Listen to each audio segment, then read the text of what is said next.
I'm gonna call this meeting to order. 5:30, yeah, I guess technically. Oh.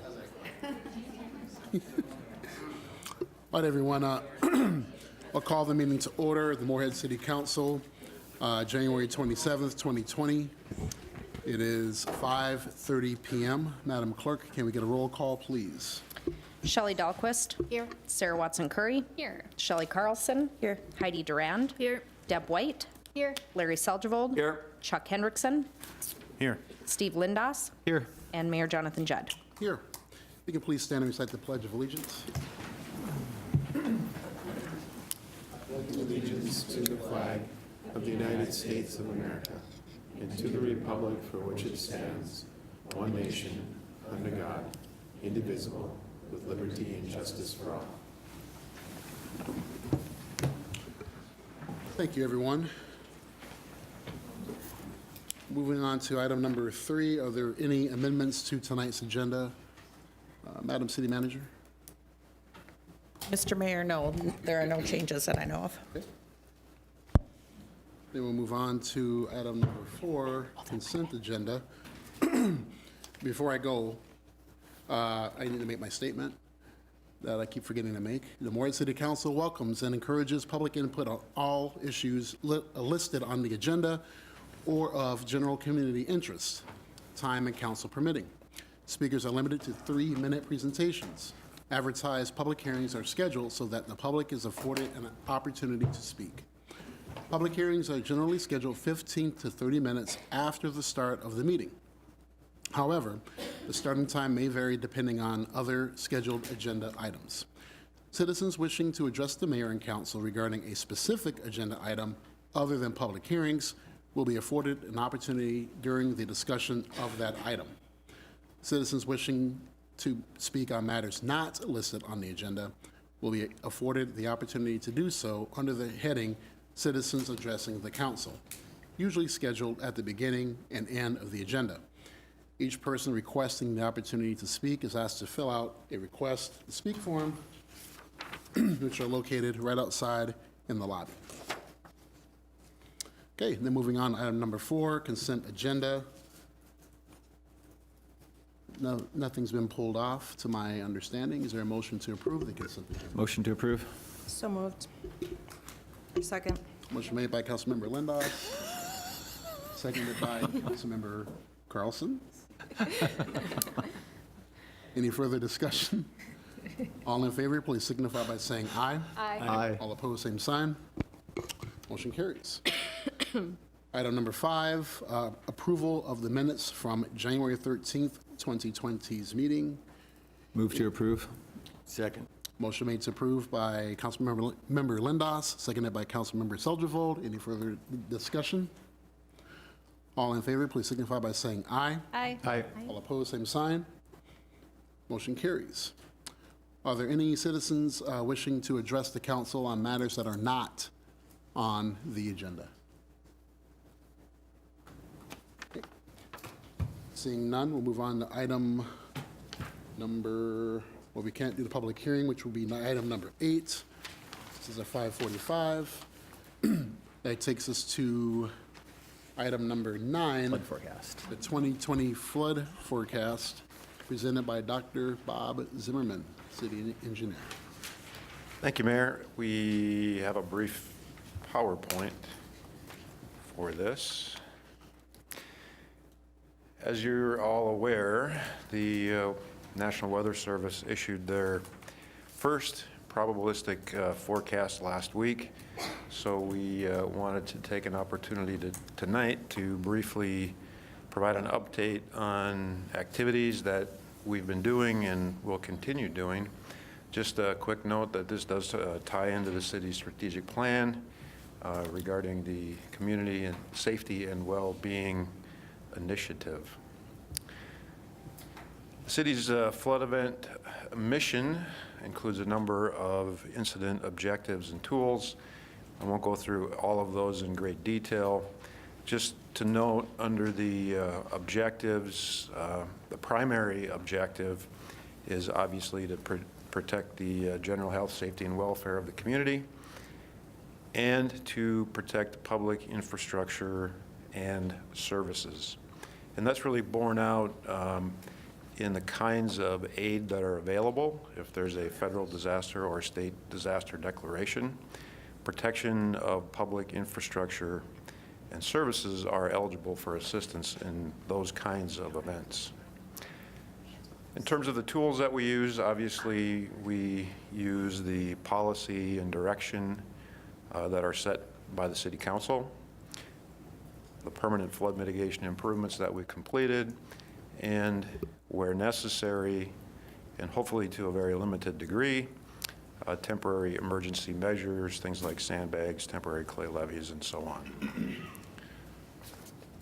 This next slide actually comes from the National Weather Service. They had a briefing last Friday. I thought this was a good slide that summarizes the current forecast, so I borrowed it from them. And you've seen this before, the 7 factors that weigh into a spring flood potential. The first 2, fall moisture and base stream flow. Obviously, it was a very, very wet fall.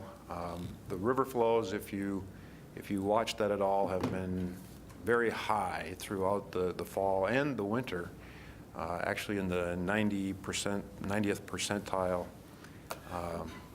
range, so that's very high for those times of year. 3, 4, and 5, we're kind of into those factors now. Frost depth, interestingly enough, the frost is really not all that deep. But again, the soils are saturated from the fall moisture, so whether or not frost depth is a big factor remains to be seen. Winter snowpack, we're all obviously aware of the status of winter snowpack. I think we're at 41 inches compared to the typical is about 30 inches, so we're ahead of normal there. Factor number 5, snow water equivalent. You'll note at the bottom of the slide, snow water equivalent is high, near typical winter season values already. So those first 5 factors really are the ones that set the stage for the potential of a spring flood. And if you look back historically, whether or not we have a flood and the magnitude of that flood is really determined by those factors that we won't know for a while, number 6 and number 7. What is the thaw like and what kind of precipitation might we or might we not have?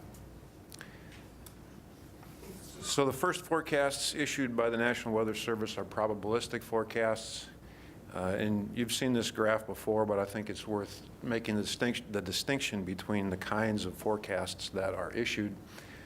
These start in late January, go through early to mid-March. They're presented in this format along the bottom, difficult to read here, but percent chance exceeding, and then up on the vertical axis is river stage.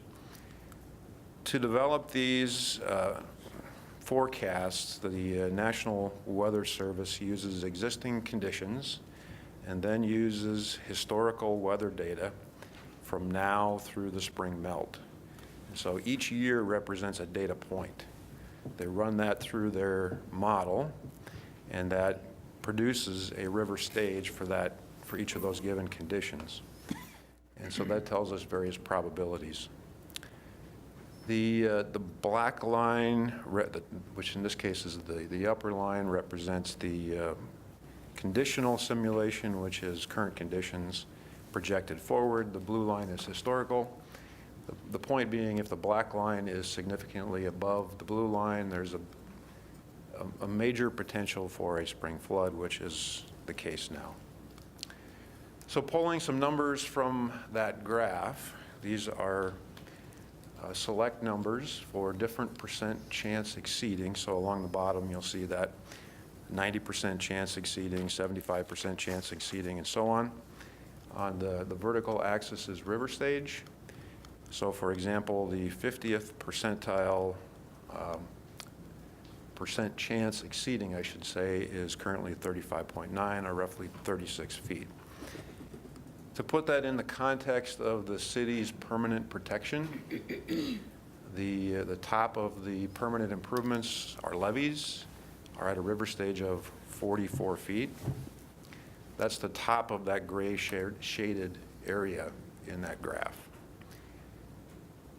Ideally, we would like to have at least 3 feet of what's called freeboard. So the distance from the top of the levee to the actual water surface at the crest. That 3 feet then, 44 minus 3 is 41. That's the bottom of that gray shaded area. So the freeboard is really, again, uncertainty, or you might consider it sort of an insurance zone, right? So we'd prefer to have 3 feet. Obviously, we'll take whatever we can get. So relative to those permanent improvements, you can see the various forecast numbers, the 5% chance exceeding, still falling below 41 feet. All very manageable numbers where we have permanent infrastructure installed. I would also note along the bottom, there's some additional dates that are not shown as bars. Those are the dates projected for future forecasts. And so what we will do when those forecasts are issued is we'll add bars to this graph for those forecasts so we can see how those forecasts progress throughout the next couple of months. The other kind of forecast that the Weather Service issues is called the deterministic forecast. This is one, once we're well into the melt period, water is now flowing in the river, and you'll see a forecast graph that looks something like this. You probably recall these from last year. The blue on that line in the graph representing actual river stages, and the purple or red representing projected. So we get hourly, or every 6-hour projections for river stage, again, during an active event. And the reason that I wanted to make sure we distinguished here is because the city's emergency measures policy hinges off of this type of forecast, deterministic forecast as opposed to probabilistic. So that emergency measures policy is set forth in resolution. The next 2 slides are just excerpts of the text from that emergency measures policy, which was originally adopted in 2013. And the City Council reaffirmed this policy in March of last year for the 2019 flood event. So this sets forth the policy for deployment of emergency measures. You'll note the city will deploy emergency measures to reduce the risk of flood damage to private property and public infrastructure off of the riverfront. That may result in riverfront properties being located on the riverward side of those emergency measures. Goes on further. The city will consider purchasing and delivering empty sandbags and loose sand to riverfront neighborhoods and/or properties when a National Weather Service deterministic forecast has been issued that predicts a crest of 42.5 feet or greater. And then lastly, in that bottom bullet point, which is really intended to address coordination of protection that the city will put in place for public infrastructure versus private property protection, indicating that we would, to the best of our ability, coordinate those 2 separate efforts, but protection of public infrastructure and private property off of the riverfront would take precedence.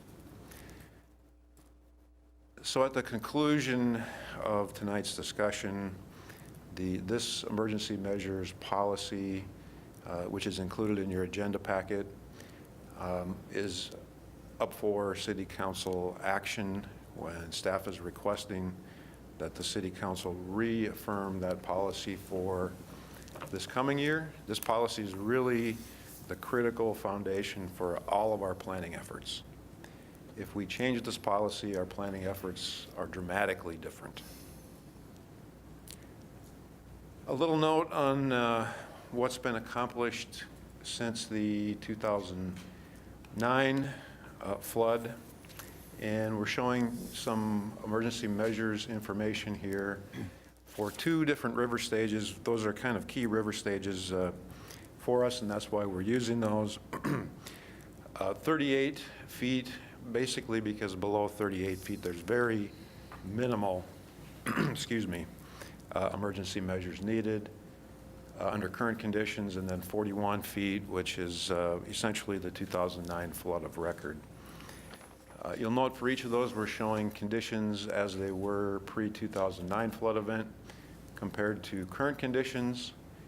It's important to note the pre-2009 numbers do not include the Oakport annexation area. If they did, those numbers would be even larger than what's shown. And the current numbers assume that we will be following the emergency measures policy.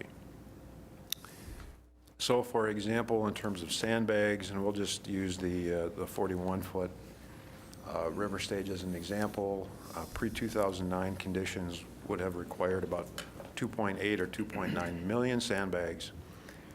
And under today's conditions, about 54,000. In terms of temporary clay levees, about 10.5 miles. Under today's condition, about 1.76. Along the bottom, in the bottom table, I should say, are some historical flood crests last year, making number 10 on the list. And it's important, I think, to note that the top 6 are within the last 20 years, the top 8 within the last 30 years. We've made quite a bit of progress, even since the flood event last year. Most of that progress is in terms of property acquisition, and most of that is associated with the North Moorhead project. This is taken directly, these numbers are taken directly from the city's flood mitigation plan that was adopted in August of 2018. Identifies the number of properties that are eligible for voluntary acquisition. You'll see the total is 92. Since last spring, we have acquired 26. 24 of those located in that North Moorhead project area. 50 of those properties are property owners where we have, in the past, provided voluntary acquisition offers at least once, but those were declined. The remaining 16 have never had an acquisition offer. They are currently in process. We're doing appraisals for those properties, or for those owners that were interested in an appraisal, with the idea of securing option agreements. There's currently no funding to acquire those properties. The idea being, if we get option agreements in place, if the legislature provides additional flood mitigation funding this coming session, an option agreement puts us in a very good position to expend funds and deliver those acquisitions. So that's pretty significant progress since the last flood. This is that North Moorhead area, that North Moorhead project where we're going to be constructing a levee. All of those properties shown in green are the ones that were acquired in total or in part. Some of those were not, we acquired only what we needed for the project. The big differences are our sandbag and clay levee numbers last year were affected by those properties being in private ownership. This year, the city owns those properties. Our permanent levee has not yet been constructed. It's under, the first phase is under contract for construction this year. However, as we own the properties, we'll be able to install temporary clay levees if needed on those properties. The 40th Avenue properties are shown in orange. Those are the properties where we're currently working with owners on appraisals and potential option agreements. So last year, the City Council made an exception to the emergency measures policy for property owners that had never received a previous acquisition offer. If the City Council chooses to do the same this year, that would be the universe of properties where we would make that exception, those that are shown in orange along 40th Avenue North. This table provides a summary of sandbag estimates at different river stages. So the first column indicates a crest for a sandbag levee. 2 feet of freeboard is usually what's practical. So that's the second column. That would be the top of the sandbag levee. So public infrastructure, you'll see no sandbags are needed until a river stage of 41. For those 40th Avenue North properties, the first sandbags would be needed for a river stage of 40. The column that's in the dashed box then represents the total. That would be the city's goal to protect public infrastructure and those few properties on 40th Avenue North. I would note that Steve has stored about 30,000 sandbags from last year's event. So we are in good shape through about a 40-foot flood without any pre-event sandbag preparation. The private property column gives you the number of sandbags that would be needed for all of those other properties remaining on the riverfront. This is an update for temporary clay levees at various river stages. Nothing below 37 feet, very minimal at 37 feet, and then grows from there. Miles is a little bit disingenuous to this because some of these are very small, very short levees. They're not very high. So for the engineered types, we look at cubic yards. Those numbers are manageable. What we will do as the flood event approaches, we'll look at locations where these things may be needed and would work to secure some quotes from contractors to install those should they be needed. All we would need to do then is pick up the phone and direct the contractor to do that.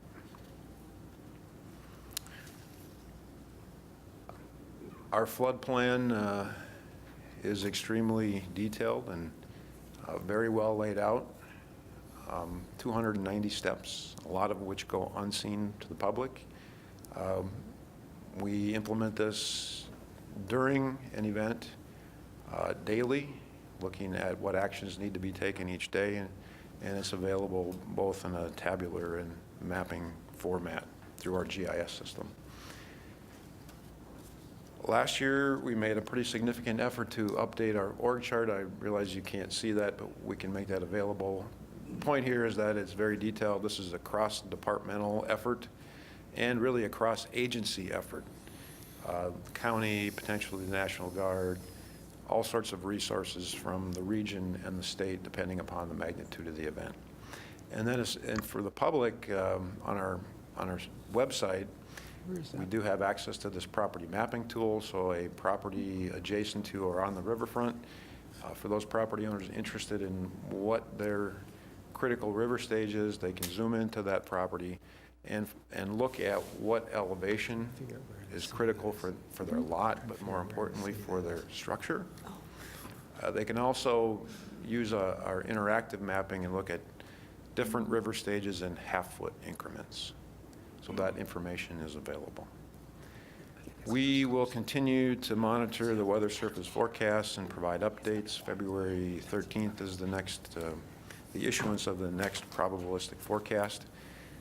We've already been working internally to determine the level of effort that might be needed. We'll be doing some staff training as we get into February. So a number of internal activities, really nothing expended at this point other than staff time directed towards that planning. As I mentioned, there's a resolution tonight on the council agenda to confirm city policy. Should you do that, we would follow up in early February with letters to affected property owners. Obviously, the letter to those 40th Avenue North property owners would be different than the balance of the riverfront properties, just as a reminder of what the policy would be. So with that, I'd be happy to answer any questions. Thank you, Dr. Bob. Does that present any questions or comments from anyone? Councilmember Dahlquist. Thank you, Mayor. Just a quick question about, are we inspecting like what's already been put up so we keep track if there's any erosion or any possible breakage anywhere? We sure do. We annually inspect flood infrastructure. In fact, those parts that are FEMA accredited, we are required not only that, but to document in detail. And over the years, we have observed issues, and we correct those annually. And we will, prior to this flood event, exercise gates and pump stations and things like that, so yes.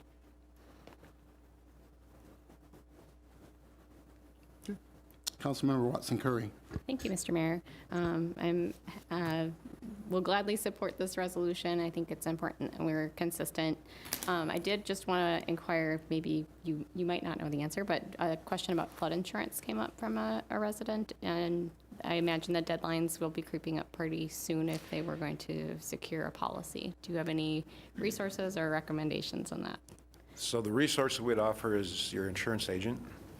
And the deadline really is, it needs to be in effect 30 days prior to any claim. Okay.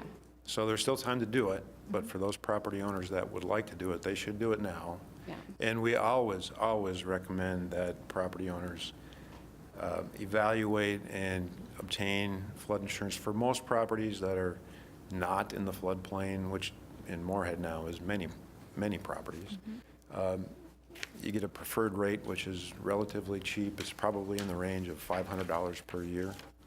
So we always recommend people do that. It's a great question. Thank you. Councilmember Lindos. Thank you, Mayor Judd.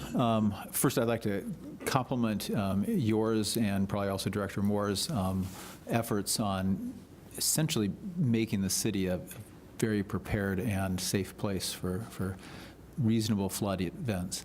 It occurred to me also that people, it's hard when you talk about even cubic yards of levee.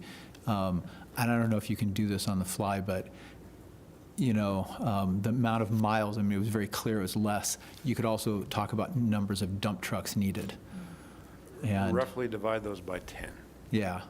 And so that's not that many dump trucks that are needed. So in terms of, I remember how many dump trucks in 2009, and that was a lot. A lot. And wear and tear on our roads. Wear and tear, yeah.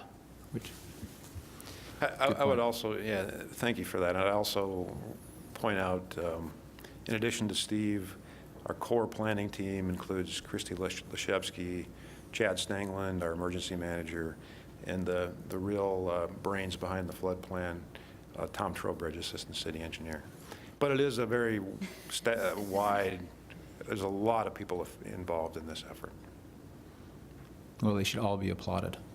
Thank you. Councilmember White. I just wanted clarification. So if we were, in terms of our action tonight, if we want to make an exception for those properties in Oakport, similar to what we did last year, that's something we need to include in our recommendation, in our action tonight? Last year, I think we used this language and we took your verbal direction as an exception.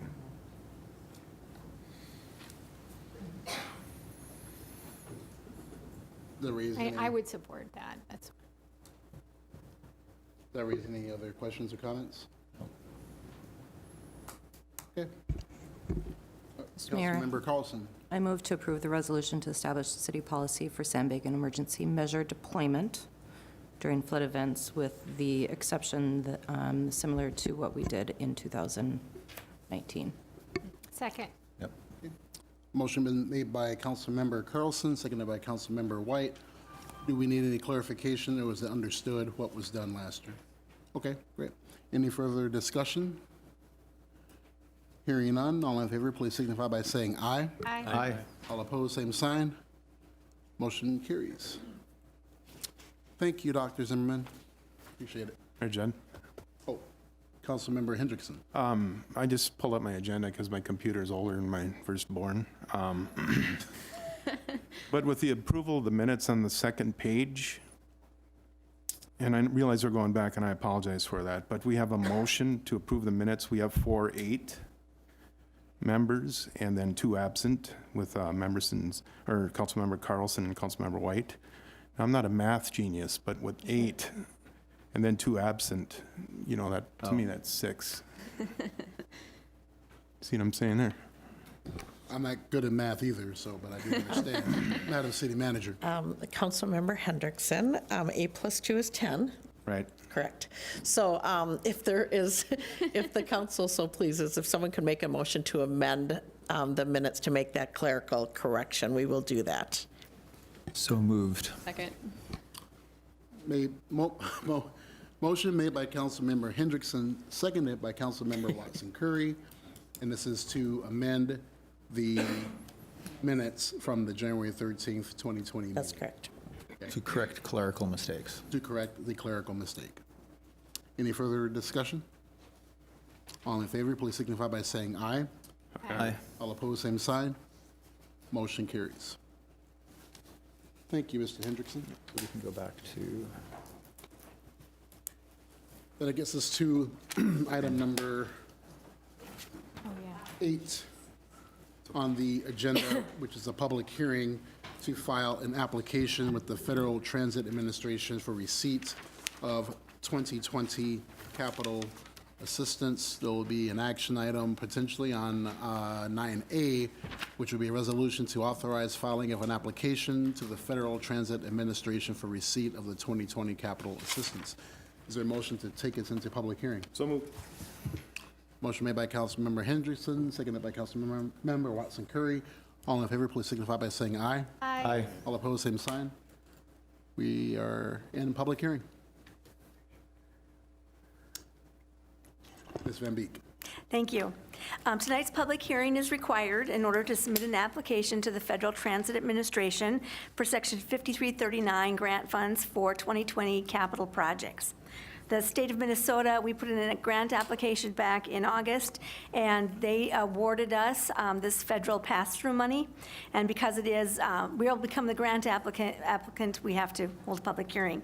So all of the 4 large capital projects that were selected to be funded are in the 2020 mass transit budget and include the Green Light Priority Bus Preemption Project, the transit hub at the Dilworth Walmart, the improvements to the facility, the Metro Transit Garage through the lighting upgrade to LED and a diesel particular filter cleaner, and replacement of a shelter, passenger shelter, and accessibility improvements.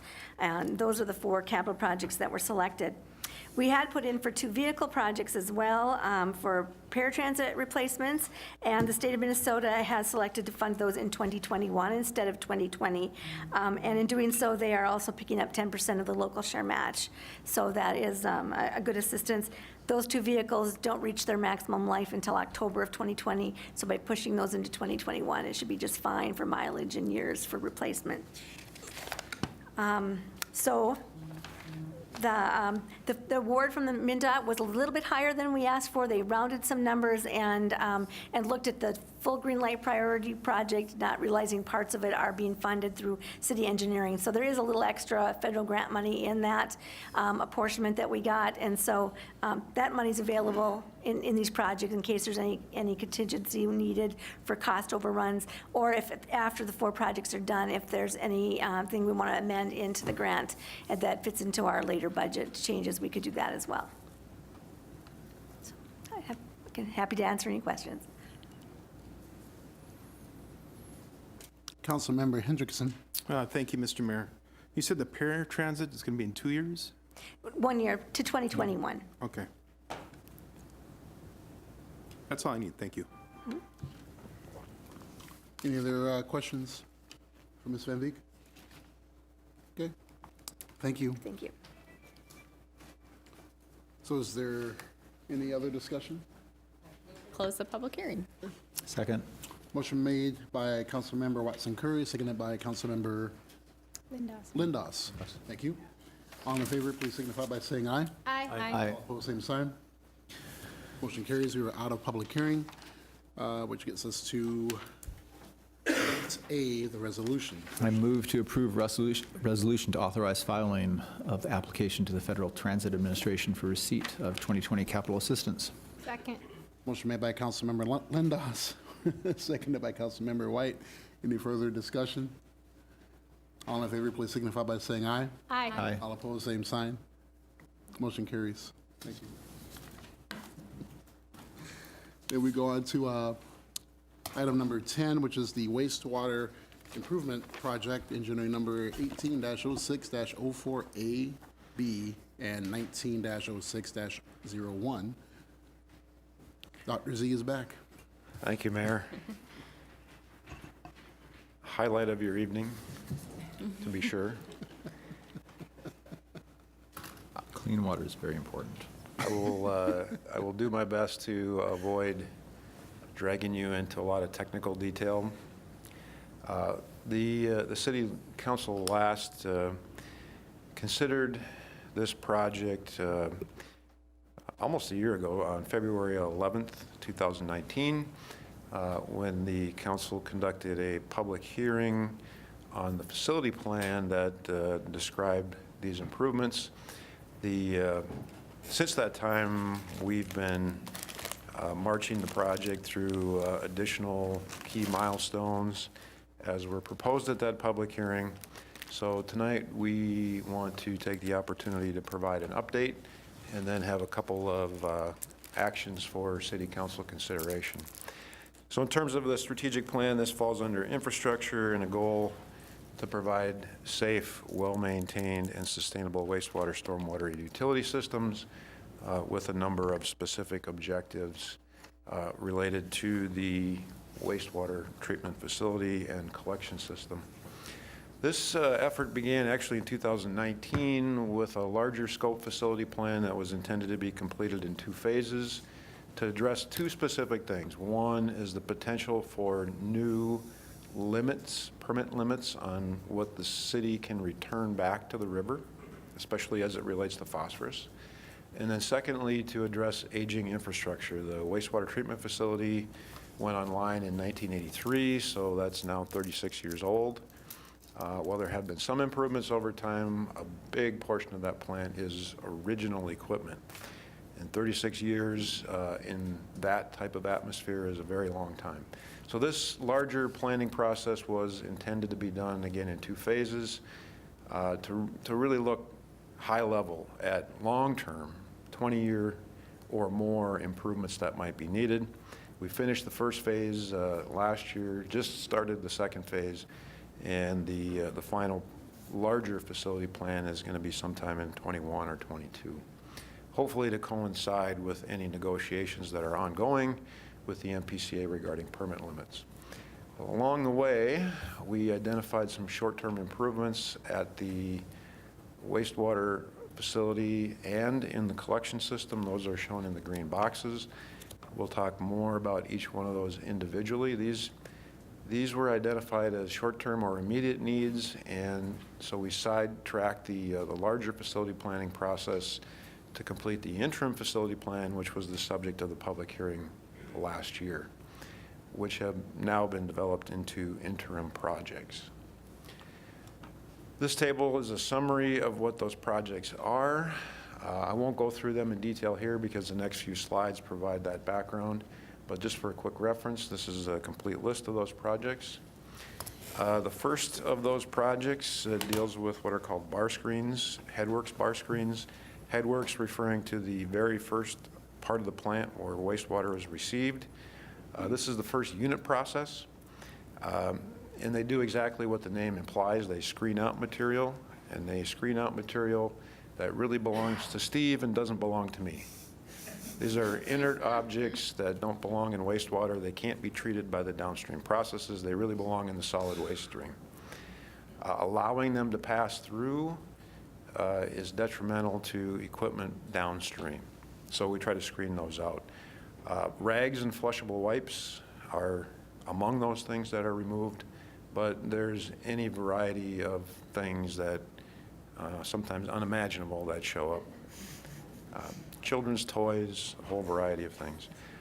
These screens were installed in 1994, are not very effective.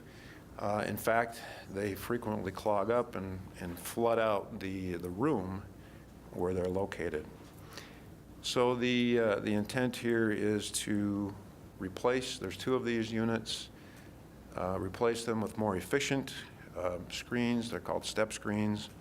And then to also replace some ancillary equipment that work in conjunction with these screens including a screening conveyor that reduces the volume and the weight that gets put into the trash, and also a grit classifier, which works to remove small, inert sand-like particles. The second improvement at the wastewater facility involves replacing a digester cover. So as wastewater is received at the plant, it's primarily liquid. We remove the solids. Those solids are further treated in a process called the digester. We heat and mix those and treat those so that they are capable of being beneficially reused on farmland as fertilizer. One of the byproducts of that process is methane gas. That methane gas is beneficially reused in a boiler for heat, reduces our natural gas needs. That methane gas is stored in this flexible membrane cover. The existing cover, there's only one of these at the plant, has experienced a number of failures requiring a lot of attention and is in need of replacement. The risk of not replacing this is, number one, it's a safety hazard. Methane is highly flammable. And number two is we wouldn't have that gas to beneficially reuse, and the equivalent cost in natural gas is about $200,000 per year. So this is a pretty simple project. It's a replacement in kind with a membrane, a new membrane cover, with actually additional storage capacity, higher biogas storage capacity. The third improvement, which would also be at the wastewater treatment facility, involves a storage facility. We maintain a fleet of emergency equipment, including generators and pumps, that we can use during power outages, flood events, whether that be spring flood events or extreme rainfall events. We attempt to maintain those in a condition where they can be deployed immediately if needed. Some of this, much of this equipment, the generators in particular, were previously stored in a building over by the Cullen Hockey Center, which was demolished when that center was built. They are currently stored in one of two places in a flood buyout property, conveniently along the riverfront. That's scheduled to be demolished either this year or next. So we have a temporary home for them, but not a permanent home.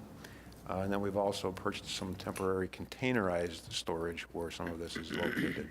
So the proposal here is to construct a new storage facility, about 10,000 square feet, pre-engineered metal structure at the wastewater plant site, have all that equipment located in one spot.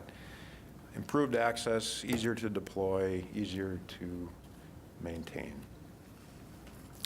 The next two improvements are in the collection system, not at the wastewater treatment facility. The first of these is sanitary lift station number 14. This lift station is located within the Regal Estates Manufactured Home Park. As you'll see, constructed originally in 1966, so that's about 55 years old. It's a very large lift station, provides service to that area in red shown in the map. Roughly 1/3 of the city's wastewater flows through this lift station and then directly to the wastewater treatment facility. The existing equipment in this lift station needs to be replaced. The structure is old. It's too small to house the properly sized equipment. And this lift station is in a very poor location within the Regal Estates parks. There are literally residents within a few feet of the lift station itself. So the proposal here is to relocate that lift station to the north. So the street that you see along the top of this map is 8th Avenue North. So we're going to move this lift station out of the park to a new location just south of 8th Avenue North, construct a new lift station, new equipment, and then decommission the old station when that's in place. We generally have at least one lift station project within our budget each year. Normally, we can do those with budgeted funds. It's just that the magnitude of this project is too large to do that. The last of the proposed improvements involves rehabilitation of brick sewers. These brick sewers were installed in the 1940s and have provided service to the city for over 70 years. They're really a feat of engineering and workmanship, how they were installed back at that time. And the fact that they've lasted as long as they have is quite incredible. Serve a large portion of the city, either directly or indirectly, approximately half of the city. We have about 7,000 feet of this brick sewer. We monitor it regularly and have determined that it is now time to do some work on these. We did have one failure along Main Avenue in 2018, and one of the lessons learned is that when these start to fail, bricks start falling. It's sort of like a zipper. The bricks just keep going. So failure is really catastrophic. These are all located in the downtown area, and so huge disruption should we have to dig and replace those sewers. So what we're proposing here is what's called trenchless lining, where a liner is actually pulled through the sewer and cured in place. It does require excavation at the manholes, but does not require excavation of the entire street. So much less disruptive, much more cost effective, much cheaper than full excavation. This work would actually be completed over a period of about 2 to 3 years, with the first phase of that being bid this year. This is maybe a little bit hard to see. The lines here, the blue lines are the locations of that brick sewer. The point being, it's essentially all in the downtown area. I believe we attached a map of this in the council packet that would be a little more legible. And as I noted, these sewers provide service to a large area. All of the properties adjacent to the red lines in this map flow directly to those brick sewers. All of the blue lines flow indirectly through those brick sewers. So a very, very large portion of failure would be disruptive to a large number of residents. Per the facility plan, these are the estimated costs of each of those improvements. This is by no means a small project. It's a very large project, $19 million, a huge investment in the city's infrastructure, and therefore the facility plan, in terms of funding, again addressed in the facility plan, what was proposed last year, I do want to back up one second. I really want to make this point. This is not writing a check today for this. All of these projects are competitively bid, come back to the City Council for bid awards, just to make that clear. The proposed funding plan, which was addressed last year as part of the public hearing, involves utilization of a Clean Water Revolving Fund loan. This is a program administered through the state, through the Minnesota Pollution Control Agency and the Public Facilities Authority. Provides below market rate financing for, in this case, wastewater improvements, roughly 1.5% below what we could do with bonds. The exact rate for our future loan, should the council approve this application, to be determined, but probably in the range of 1% to 2%. So that's a significant advantage over the use of bonds, and even a significant advantage over the use of reserves, in which case we still don't have enough reserves to fully fund this project, so some sort of financing would be needed. The debt service on this loan would be paid through the wastewater treatment fund, which is an enterprise fund. All of the revenues to that fund, or essentially all the revenues, are paid through service charge revenues, monthly service charges. So the number of procedural steps to do that, you'll note them listed there. We've completed all of those to the last one, which is the loan application to the Public Facilities Authority. And one of the resolutions on the agenda tonight would be the council's authorization of submission of that loan. The financing plan in a very simple format is shown here. I'll explain what's in this graph. What we're attempting to do here is to use the wastewater treatment fund reserve balance to allow for incremental rate adjustments to fund this project, this overall project, and not do it via one big increase in 1 year, but to incrementally do that over time. So the bars in this graph represent the reserve balance in the wastewater treatment fund. The blue line references the percent rate increases, proposed rate increases required for the debt service for this loan. The percentages that relate to that blue line are off to the right. So for example, in 2020, if you look at that point and go off to the right, you'll see 5%. That was the 5% rate increase that was adopted as part of the fee schedule for 2020. That 5% rate increase to the average residential customer represents about $1.51 per month. If everything holds, we are projecting that the rate increase next year would be 4% and then followed by some 3% rate increases. You'll note the reserve balance does drop over time, so that's utilizing that reserve balance to buffer those rate increases, but then we start to build that back to where it was originally. Staff's recommendation would be to build that back up because at some point in the future, there'll be additional improvement projects that are needed, and so to have that buffer to absorb those rate increases is really helpful. I would also note that that reserve balance benefits from the fact that we do have existing debt service that is retired throughout those years, and so we're taking advantage of that as well. This is our proposed schedule. With council's approval tonight, we would submit the loan application to the PFA in February, final plans to the MPCA for approval in March, advertising for bids March, April of this year, awarding bids in April or May, starting construction this summer.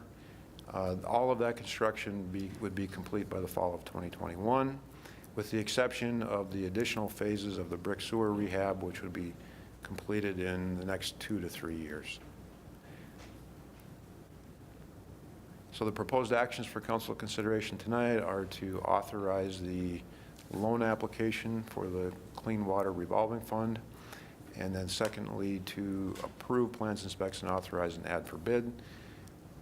When bids are received, those will come back to the council to consider for an award. With that, I'd be happy to answer questions. Councilmember Durand. Thank you, Mr. Mayor. Thank you, Bob, for all that information. I'm looking at the wastewater treatment reserve balance and the projected rate increase slide. That minimum reserve, that green line there, there is still quite a bit of reserve above that green line. Is it possible to dip into those reserves a little bit further so that we can buffer that increase even a little bit more? I mean, we are seeing some utility increases and just... Understood. What I would propose is that after we receive bids this spring, we can revisit this. Okay. We'll also know the actual interest rate on the loan, so we can zero in better on the debt service. Okay. And with that knowledge, we can certainly provide some additional scenarios on those rate increases, Okay. whether they could be lower or they could be spread out a little differently. Okay. We can use reserves a little more. All right. So maybe as part of the budget process for 2021, Okay. since that's when the rate increase would be adopted, we can have some scenarios for you. I would appreciate that. You Yeah, bet. I like scenarios. Thank you. You bet. Councilmember Lindos. Thank you, Mayor Judd. Director Zimmerman, thank you for this. I guess one of the, off of what Councilmember Duran was saying, is historical perspective is also useful. You only have 2019, but if you're to go back and say, hey, this is what we've been doing historically in terms of percent increases, because it looks like what you're really trying to do is make it so future people have a much more reasonable rate increase, especially if you can get it down below inflation. That's really nice. certainly will. We'll take So a shot. I just don't know what happened before, and that, people could actually, that helps them. As part of that scenario work, we can provide that Perfect. information. Councilmember Watson Curry. Thank you, Mr. Mayor. Thank you, Bob, for the information. I have just a couple technical questions. One on lift station and then the brick sewers. You said for Station 14, they would decommission the building. I just wanted to clarify, because I hadn't thought of this before, but does decommission also mean removing the existing buildings since it's so close to private property? Yeah, there's actually most of the structures below grade. There is one small building above Okay. grade. So typically, and I'm not sure what we're showing in the plans right now, but we'll remove any above grade structure. We may leave some of the below grade in place, but then it'd be buried and covered. So there'll be no evidence of what was there from No the surface. safety concerns? Right. Okay. And then with the, I don't think I've heard the lifespan for the liner for the brick sewers. And then I was also curious if that is something, I know we're bidding these things, is that technical knowledge that local folks have, or is that specialty that we'd be looking outside of the metro? So the lifespan for the liner is probably in the range of 40 to 50 years. In terms of the contractor capability, are you? Yeah, I'm just, is our local workforce able to do that, or is that more specialty knowledge? So these brick sewers are actually not round. They're sort of elliptical in shape. So what needs to happen here is we have to have a manufacturer, and there are several, that special order, special design, made, manufactured type of liner. So what we do is we develop, our consultant in this case, develops the plans and the specs for that. And these will be companies that do work nationwide to provide that specialty kind of product. Okay. That was my suspicion, so thank you. You bet. Councilmember Hendrickson. Thank you, Mr. Mayor. Question about that digester cover. Does the current one, does that provide enough energy for the whole plant, or you have to tap into natural gas once in a while? We do have to purchase some natural gas, certainly minimized by the ability to reuse this gas. Unfortunately, this is something we've been talking about for a long time. So we're producing that gas 365 days a year. And this time of year, we're burning everything that we possibly can with the equipment properly working. What's troublesome is in the summertime when you go out there, that gas is just flared. There's no heat demand. And so there's some technology out there where you can generate, in combination, heat and power. And we've looked at that, and we will be looking at that again as part of this bigger facility planning effort. The problem is the cost to acquire that equipment. You look at the savings you get by reusing that, it's not a reasonable payback. So we'll be exploring grant opportunities. If we can get a part of the capital cost funded, we would be able to not only generate heat, but also power with that gas. So there's some opportunities there. And you're going to keep exploring it, I imagine. Absolutely. Okay. Thank you, Dr. Drives me crazy every day I see that flare. Yeah. Same thing at the landfill too. So, thanks. Councilmember White. I just wanted to take a minute to talk a little more about the screening that we're doing at the treatment plant, because I know that you have talked to us about just the magnitude of the problem of, things that are being, that are entering the water stream, the wastewater stream that shouldn't, and obviously we need to work on improving the technology, the equipment that we have. But even my understanding is it's not even just there, because even before then, the pipes that are leading to there, they can get clogged up as well. And I recall there was someone in my ward that ended up having, because there was a clog in one of the pipes in her neighborhood, and it backed raw sewage up into into the building that she owned. And so I wondered also, beyond this, what else can we do to educate people and to get the word out that we really, it's a cost-saving thing, but, if they would just stop doing this, and the filters can, the screening can only do so much, and really it's just that people have to stop putting things that shouldn't be flushed into our wastewater stream. Right, and it's really a national, if not international problem. And a lot of it has to do with products that are labeled as disposable that really are not disposable. So probably the best we can do at a local level is public education, and we can do that. But there are a lot of things going on beyond the local level. I think the legislature has considered legislation to clearly define what is disposable and what isn't disposable. I know on the federal level, there's a number of lawsuits that have been filed against some of the companies producing these products. So just because a product says that it's flushable, disposable, generally speaking, quite frankly, if it's not toilet paper, it's not. And it should be put in Steve's solid waste stream, kept out of my wastewater stream.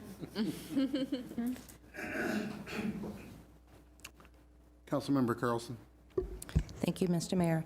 Dr. Zimmerman, can you talk a little bit how you would be coordinating the brick sewer lining process with, say, street reconstruction and with the downtown Moorhead plan and all of that a little bit?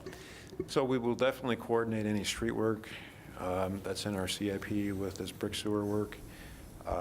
Again, most of the way we're going to be doing this work, the excavation you'll see will be at intersections, not full blocks. So there's less benefit to full coordination, but I don't know that we have any street projects this year that match up.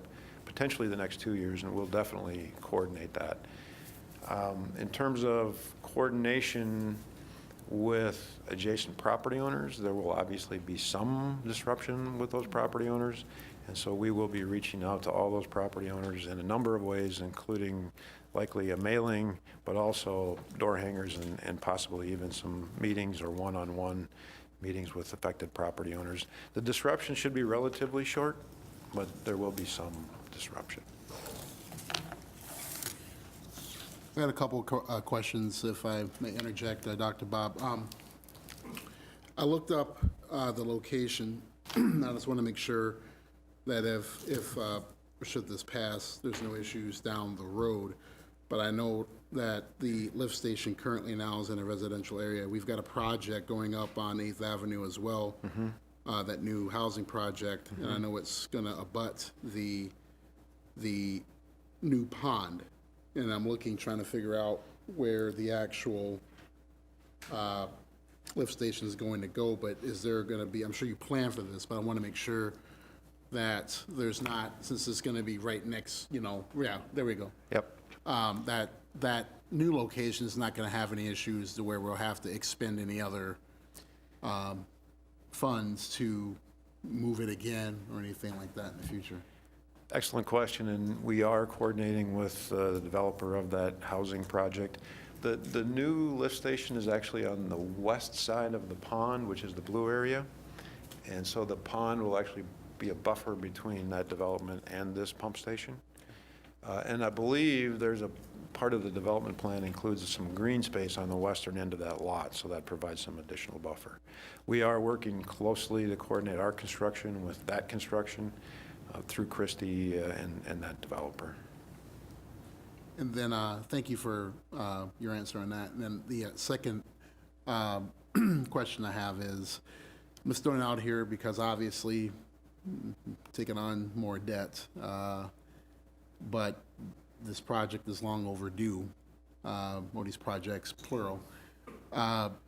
Is there any efficiency cost-wise that this could be broken up into the potential of doing, say, the immediate need first, which would be, I think, the last time you came back, the brick sewer is a pretty big deal. I mean, is there anything savings-wise that could be done, or is this based on your research about the bonds and where we're at? I mean, I know it's just throwing it out there to see if there's any way that we can mitigate any type of costs. So each of these different elements will be bid in different phases to make sure we get contractors that are going to give us the best prices for that kind of work. The brick sewer will be phased over 2 or 3 years, so we will spread that out over a period of time. I'm not, any delay of any of that work just in the end results in greater cost because we're already experiencing issues of either potential risk of failure or added maintenance costs for any of these items. I think right now the interest rate's probably going to be as good as we're ever going to see on a loan like this. And so if for some reason in the future the bond rates start going up, the interest rates on this loan would start to go up. And so quite frankly, I think it's probably a good time to get these sort of needed things taken care of. Yeah, and I just want to put the ask out there because obviously, you know, with what's coming up on our agenda, we're asking, you know, obviously our residents to take on a lot here. So does that beg any questions from anyone else on this particular issue? Councilmember Dahlquist? Thank you. Just one thing I thought of with the transfer station coming up.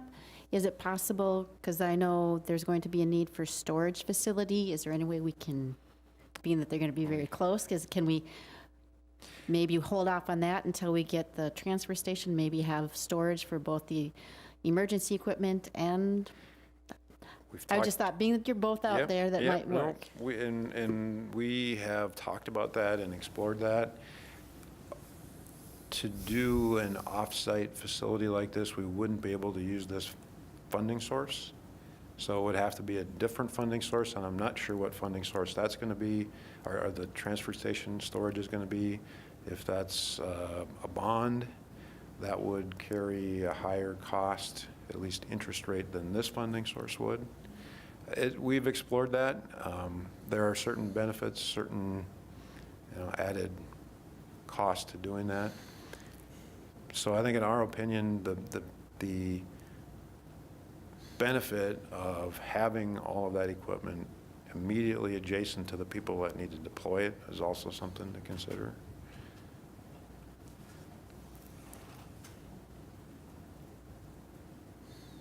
Does that beg any other questions from anyone? Okay. Thank you again, Dr. Z. Really appreciate the work and the research you and your department have put into this project.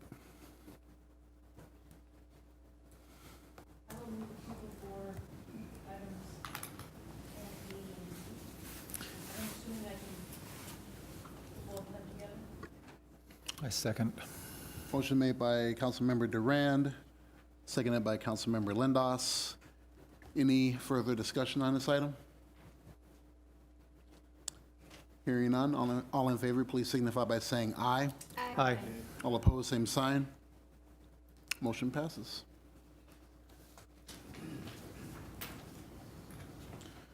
I think that brings us to agenda item number 14.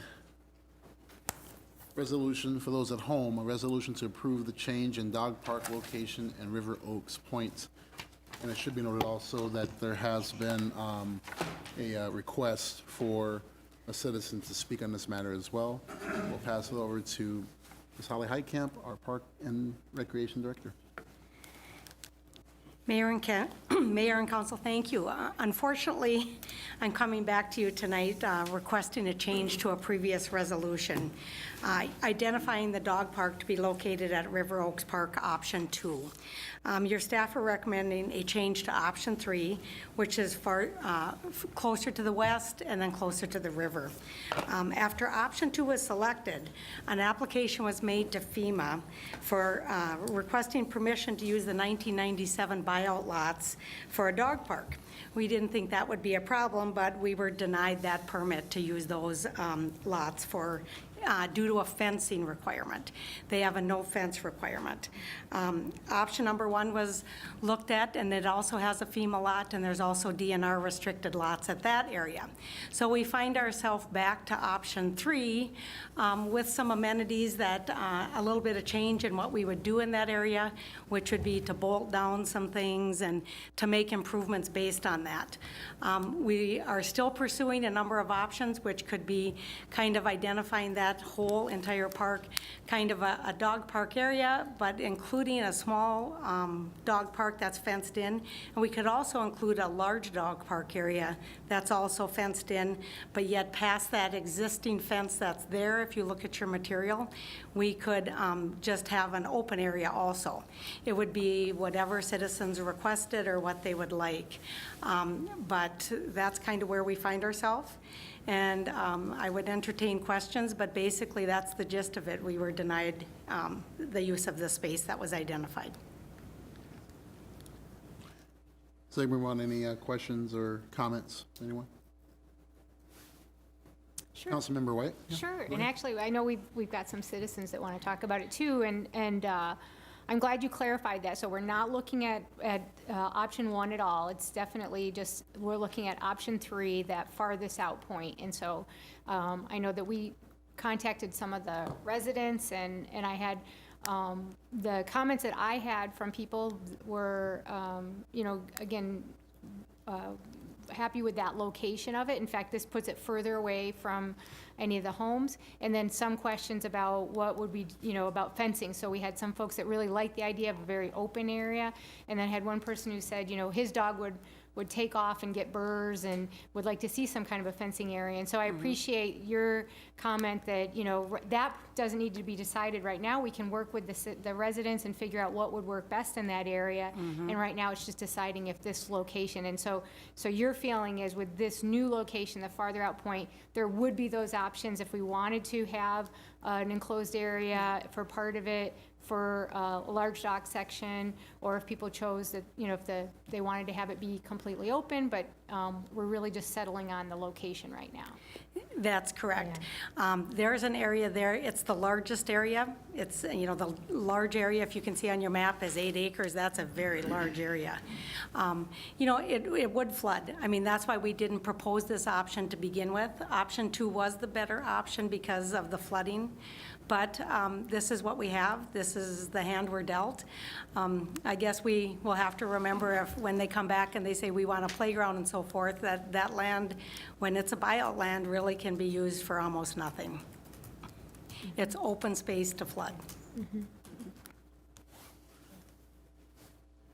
The only question I have, Holly, is are there going to be any issues being that it's going to flood with any equipment or anything of that nature that we would be investing in?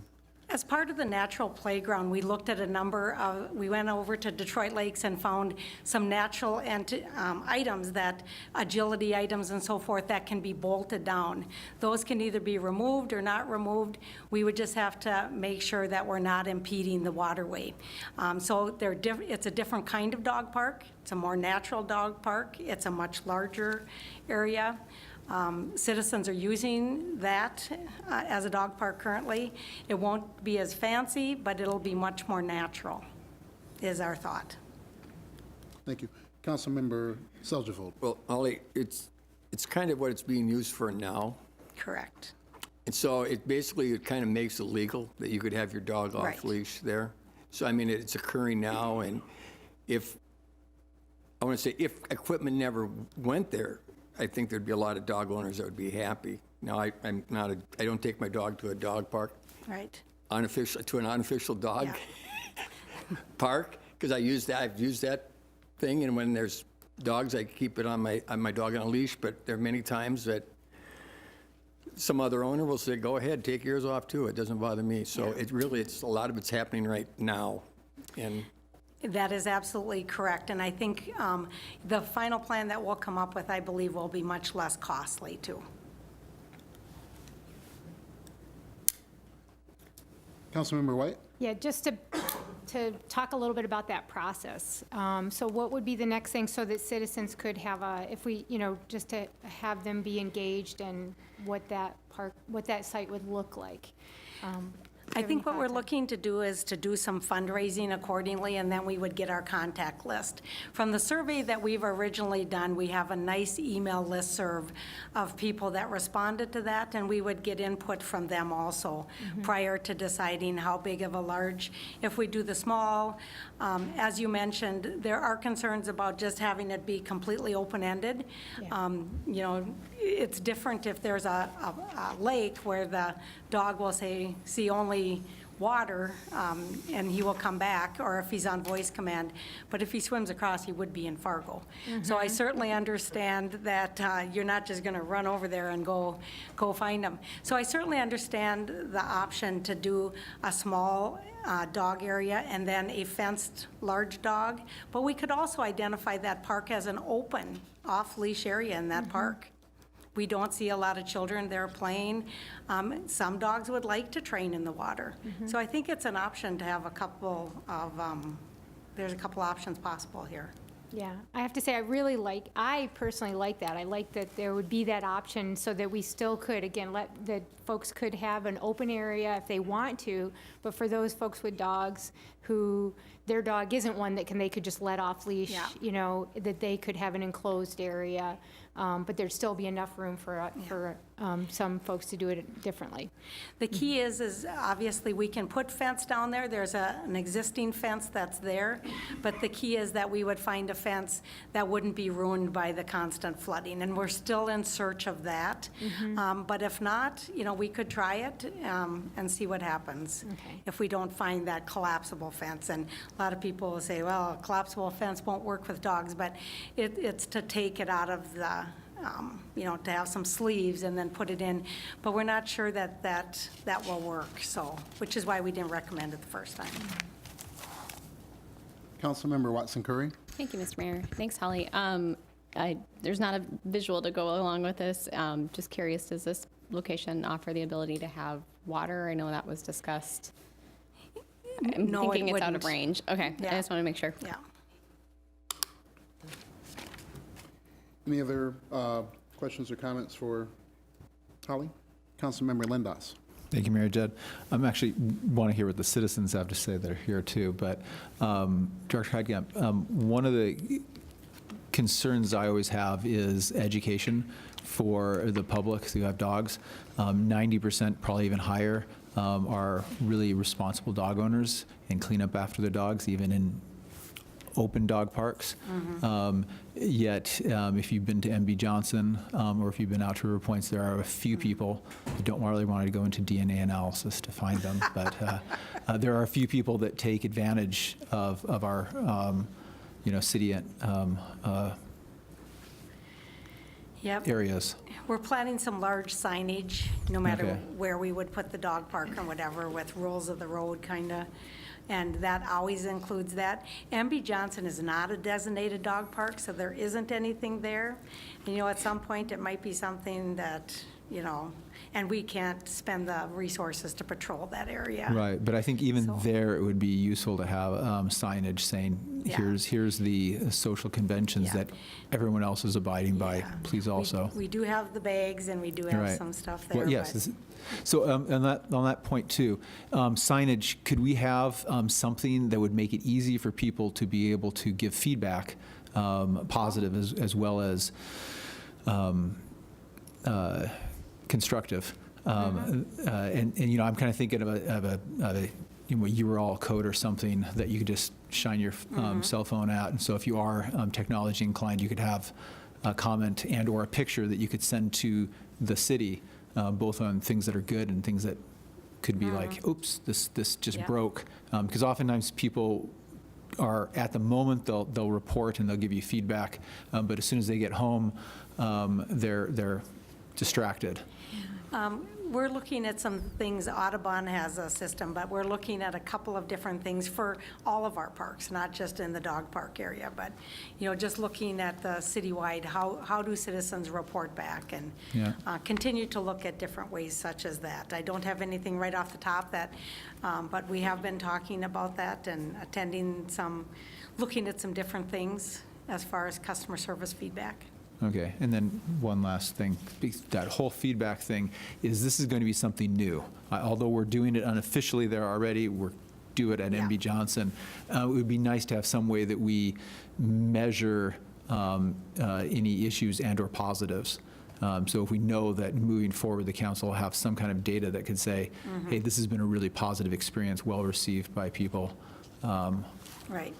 The one thing that we recently, in your capital improvement budget, you approved for us to have some iPads that we're planning to do surveys at different events. And as we undertake even a golf survey, we're hoping to get more community input with that, taking those iPads to different locations and different events at the park, and then having specific. We are in partnership with Fargo Parks on something. They use them at the Celtic Festival, where give us your feedback, just really programming them for certain use at certain times. So that is something that is funded in this year's budget, and we hope to do something like that. And we can certainly use it in the dog park area. Good. Thank you. Is that, are there any other comments or questions that the council may have? Otherwise, I'd like to invite Moorhead resident Mr. Martin Hart to the podium. And Madam Clerk, thank you.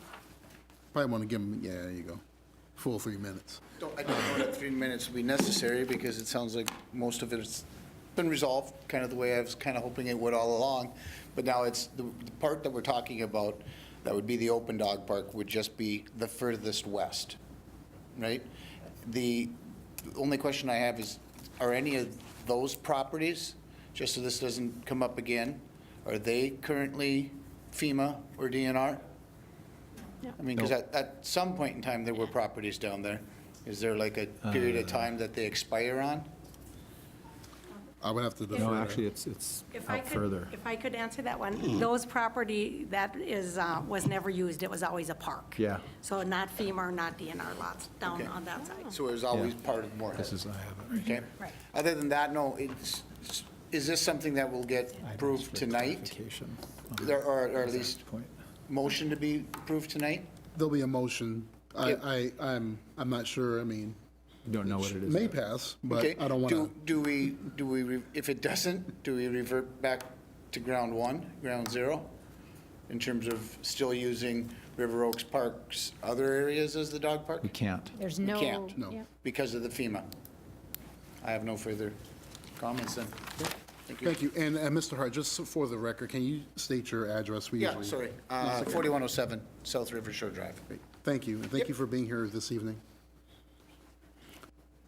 Any further discussion, or will someone want to make a motion? Move. Or is it- Oh, were you looking to talk? Okay. He was moving to approve. I'll move to approve. I'll second. Motion made by Councilmember Seljevold, seconded by Councilmember White. Any further discussion? Can we actually know what the resolution is? Resolution? Thank you. 'Cause Because there was two different versions of this that were passed, I thought. the resolution that's before us is to approve the change in the dog park location. That would be for option Just the number 3. location. Yes. Oh, okay, We're only. okay, we're just doing location, we're not doing the other stuff. Okay, Not perfect. Oh, no, setting just the fencing. location. Yes. Right. Does that change anybody's? Nope, that's exactly what I would like to do. Okay. Any further discussion? All in favor, please signify by saying aye. Aye. Aye. All opposed, same sign. Motion passes. Then we can get input. Okay. Yes. But we'll Yeah. for that. That moves us on, for those at home, to item number 15, which is a resolution to establish the 2020 legislative priorities. We have Moorhead City Government Affairs Director Lisa Bodie.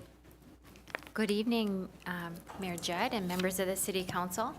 Every year, we bring you a resolution, a draft resolution to establish your priorities and ensure that as we are all working together on legislative issues, that our legislators and our community knows what the city is advocating for.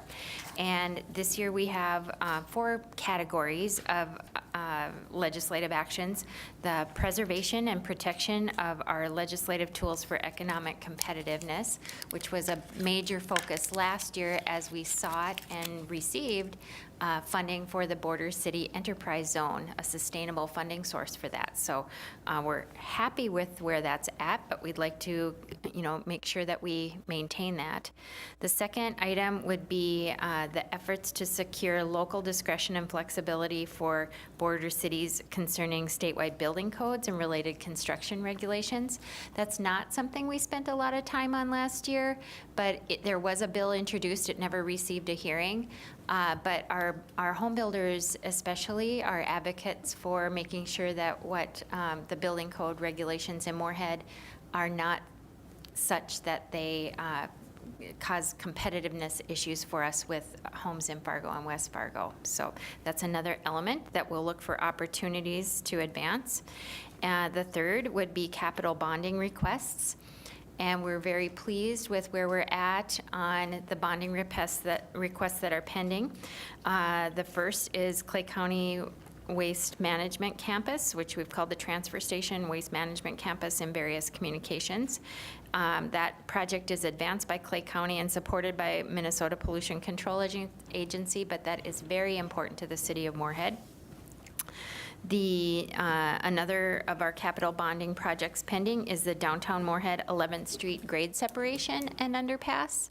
And that project is advanced by the city of Moorhead and supported by the Minnesota Department of Transportation. A third project in the bonding pool is the Flood Hazard Reduction Grant Program, which is a statewide program, but which has funded the majority of Moorhead's flood mitigation efforts that Dr. Bob was talking about previously. So that flows through the DNR, but it has a significant impact on Moorhead, and we have requests that could use millions of dollars in that program. And another one, a capital bonding project, is the Community and Aquatics Center, which is advanced by the city of Moorhead. So those are the 4 bonding projects that Moorhead has a direct interest in. And you'll note on the second page of your communication, there is an update on Governor Walz's bonding priorities that he's presented. Now, this will be a negotiation between the governor, the House, and the Senate, but it's very encouraging that Moorhead has so many projects that are included. It, in addition to the ones I've mentioned that the city has a direct stake in, MSUM is proposing funds to renovate Weld Hall, and the National Guard Armory has a project for the Moorhead Readiness Center for an expansion there. So those are the things that are on our priority list for capital bonding. And the fourth item we'll get into more with a subsequent resolution, but the fourth item on the agenda would be legislative authority to seek a local option sales tax.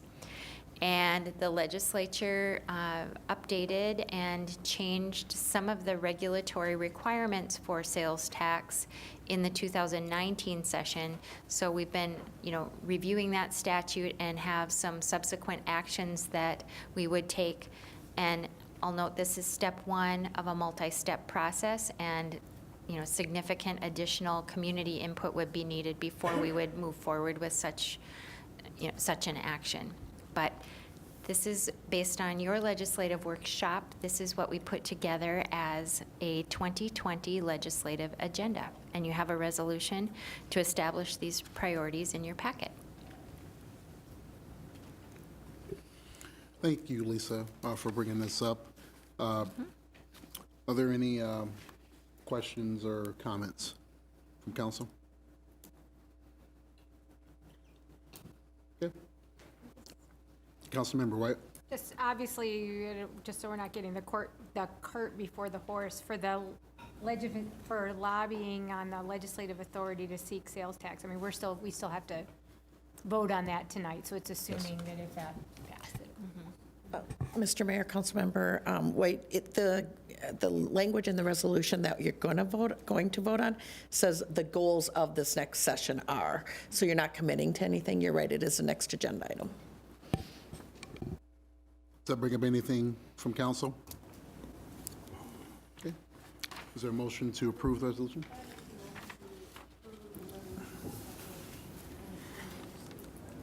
Okay. Motion made by Councilmember Duran, seconded by Councilmember Carlson. Any further discussion? Hearing none, all in favor, please signify by saying aye. Aye. Aye. All opposed, same sign. Motion carries. Item number 16, for those at home, is to entertain a resolution to request legislative authority to enable a future voter referendum for a local option sales tax to finance projects of regional significance. And again, we have, oh, sorry, I haven't seen the Thank managed you. brokers. Mr. Mayor, City Council, I'll introduce this and let Lisa kind of finish it.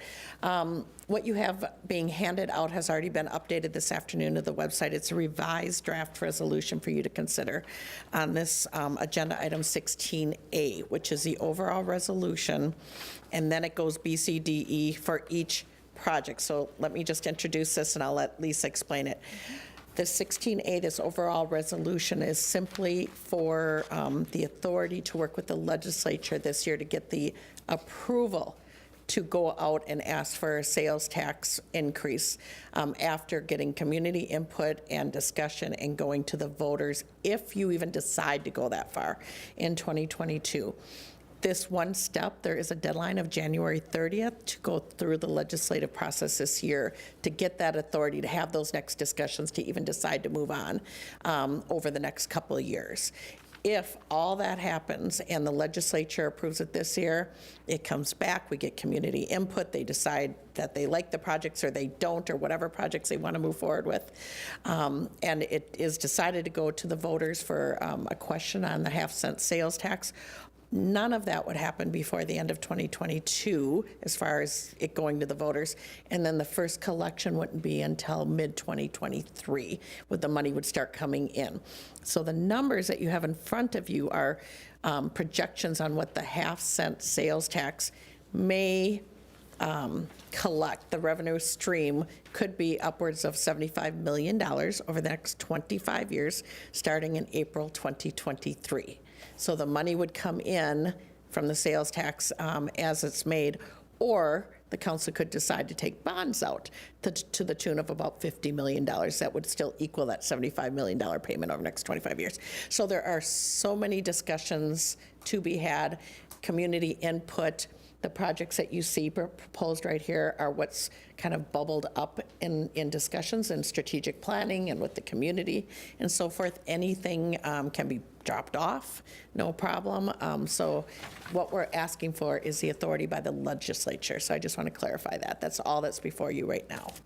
Okay? So with that, Lisa, what else did I?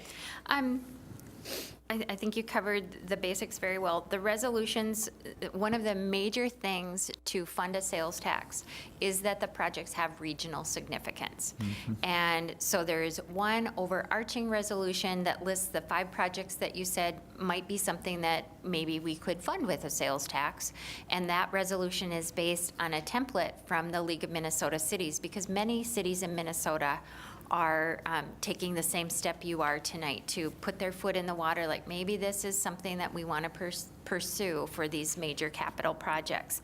And so, but we've adapted that to Moorhead, put in information. At one point I was thinking, well, everything should balance, but we don't know which projects will, you haven't made those determinations yet. We haven't had those community discussions, and also the legislature, because this is a new process, has not determined yet fully. We don't have any guidelines or any history on knowing what they will consider regionally significant. We have had some conversations with the chair of the House Tax Committee, Paul Marquardt, but again, it's not set in stone yet, and there's many discussions to come. So this is a very broad process, and we're very, very early in the process, but we have to do this by January 31st if we want to, if we want to move forward in this legislative session. So what you have in that first resolution identifies those projects, what it would cost to fund each one. The numbers don't balance. There is the cost of selling bonds, so there's the present value of that money, the principal, the interest, the issuance cost if we were to issue bonds. One that it doesn't have that bonding figure is the transportation project, because that is something that we could use as an ongoing tool to address local shares of regionally significant roads. And there is some debate on what will be considered a regionally significant road too, but we took a look at those roads that serve our event centers, the Blue Stem and the Hockey Center, those that traverse to American Crystal Sugar Factory, where there are vehicle supply and customer vehicles coming in and out of those major roadways. Those projects like that intersect with the interstate highway system, and so we've developed a chart that helps us determine those.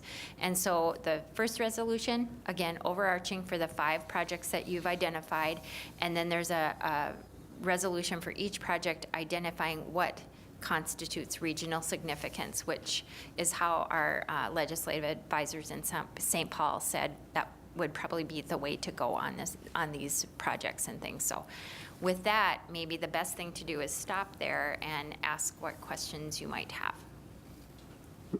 Thank you, Ms. Moody. I'll give it to Councilperson Hendrickson first, and we'll come back to Councilman. Thank you, Mr. Mayor. I just want to reiterate, so this is, we passed a countywide sales tax for a law enforcement center. This is different. We have to go and get permission from the state legislature first before, and this is just an option. It's not a sales tax. We're not passing a sales tax tonight. We have no It's just the authority. option for us to. Right. You as the city council do not have that authority to pass Right. a sales tax. That would be up to the voters, just as it was with Clay County, but the process was different. The process changed in 2019. And I will note, I probably should have noted this in my earlier remarks, but Moorhead's current sales tax rate is 7.375%, and 6.875% of that is Minnesota state sales tax. And then the county, as you mentioned, Councilmember Hendrickson, has a half-cent sales tax that is funding the jail. So this would be additional to that. And I will note, for comparison, that Fargo and West Fargo have 7.5% sales tax rates. So their rates are just higher than ours now, and this would make ours a little bit higher than theirs. But they're not an apples-to-apples comparison. It is good to know what is happening within the region, even though they're a different state. But Minnesota doesn't tax sales tax, so there are some things built into. Doesn't tax clothing. So there are some differences in our tax system, so it's not an apples-to-apples comparison. And I wanted to make sure that that point got through, because it is a different process right now, and it just gives us the option with with bonding or anything else like that. It just gives us a few more options if we pass that tonight.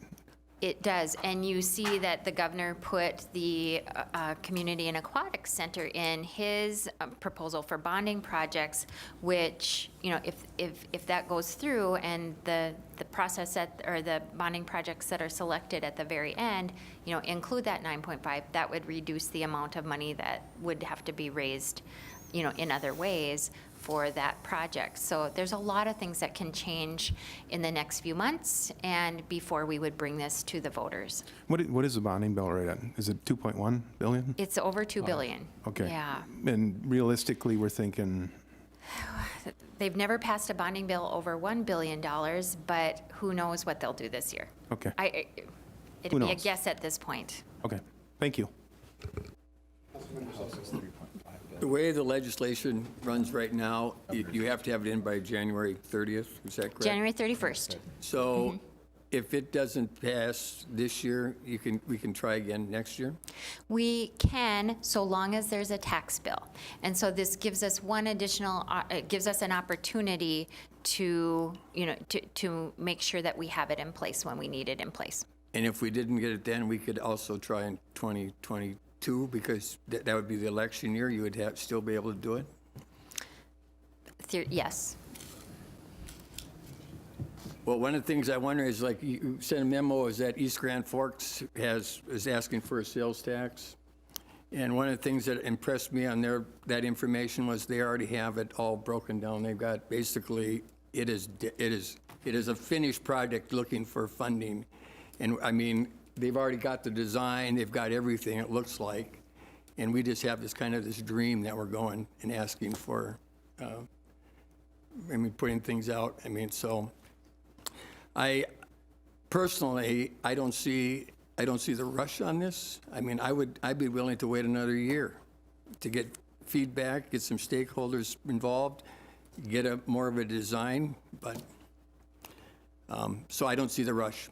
I think of the aquatic facility in West Fargo. They're pumping in almost $200,000 because apparently they didn't design it correctly, do that kind of stuff. And to me, it's not like, I'd rather get a lot of stakeholders, I'd get involved in the city hall and the library, and then go out and ask for how to fund it on a sales tax, then put the sales tax, try to ask for the sales tax now. And so 30 years from now, it doesn't matter if we break ground in 4 years or 6 years, but we've done it right. So that's my thinking. To Councilmember Seljevold's question or statement, I did wonder if it was too early in the process when we talked with our advisors at Flaherty and Hood, and they said, there might be opportunity in being in this first year while these, while they're determining whether they're going to tweak the laws even more. Now, again, it doesn't commit us to anything, and I definitely see your point, but also, our advisors have told us that, it's okay not to have every decision made yet. We just need to be able to show the voters that we have things in good order before we would go to them. This is a preliminary step, but, that's not my decision. Councilmember White.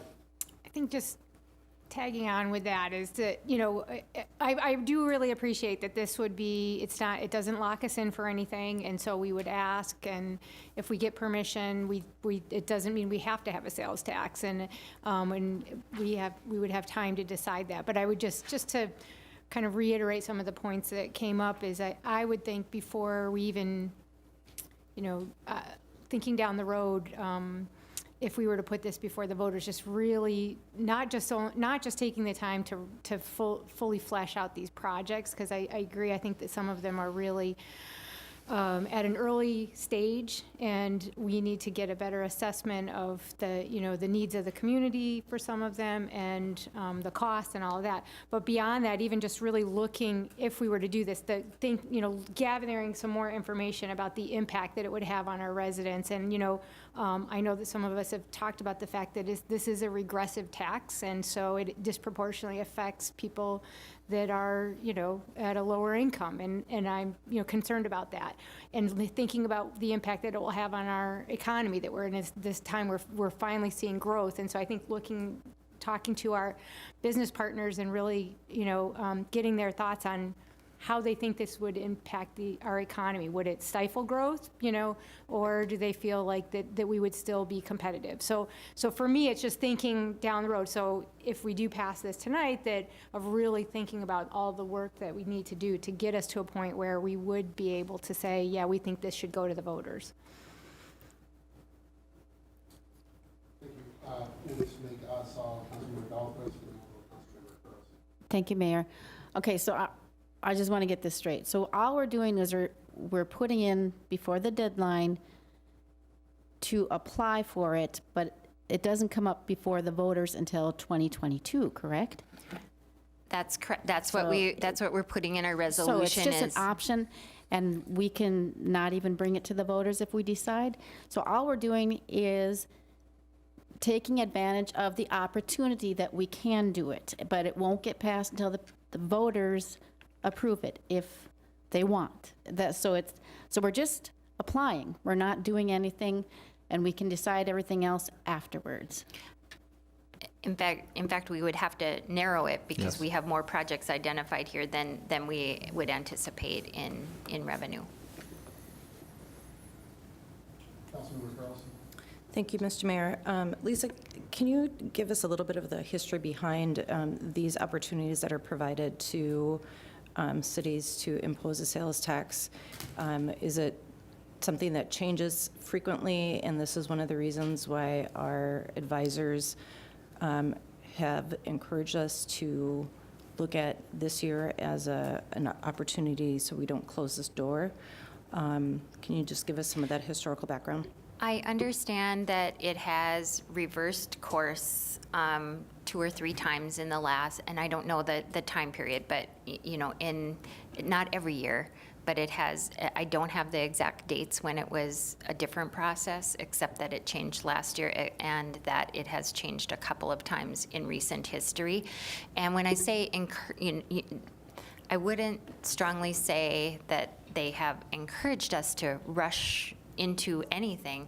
They've just indicated that it might not be a bad year to test this and see what projects you could get, that would be funded through this process. So, the discretion is yours. So if we were to take and not pass this and take time to really fully flesh out these projects and have very specific details and all those different plans in place and then go back in 2 years, that might not be an option for us. I don't think we can. Mr. Go Mayor, ahead. sorry, Lisa. So a little bit more about the history on this, because Lisa just started doing the lobbying for us last year, so she doesn't have all that long-term history. It has flip-flopped the last 10 years 3 times, I think.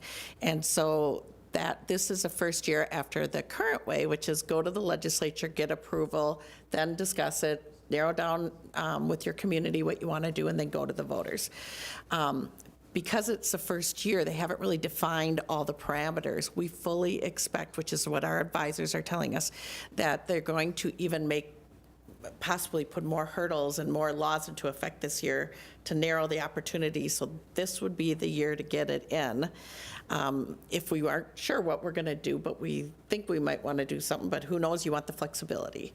This year they could change the law for the next year and the next year, and it could go back. We may have lost the opportunity. Okay, thank you. Councilmember Linda? Thank you, Mary Jo. I just want to reiterate this for people watching at home or those still in the audience, that this is just giving us the option. These are our projects, and actually the sales tax increase would have to be voted on each individual project. And I think, like most residents in the city, aren't going to vote for anything to tax ourselves if we don't have a well fleshed out. And so I understand, especially Councilmember Stelzwold's concerns, but this is giving us the option, and we're going to be working on figuring out the the justification for each individual one of these projects, and some might be chosen by us later, and some might not be to be voted on.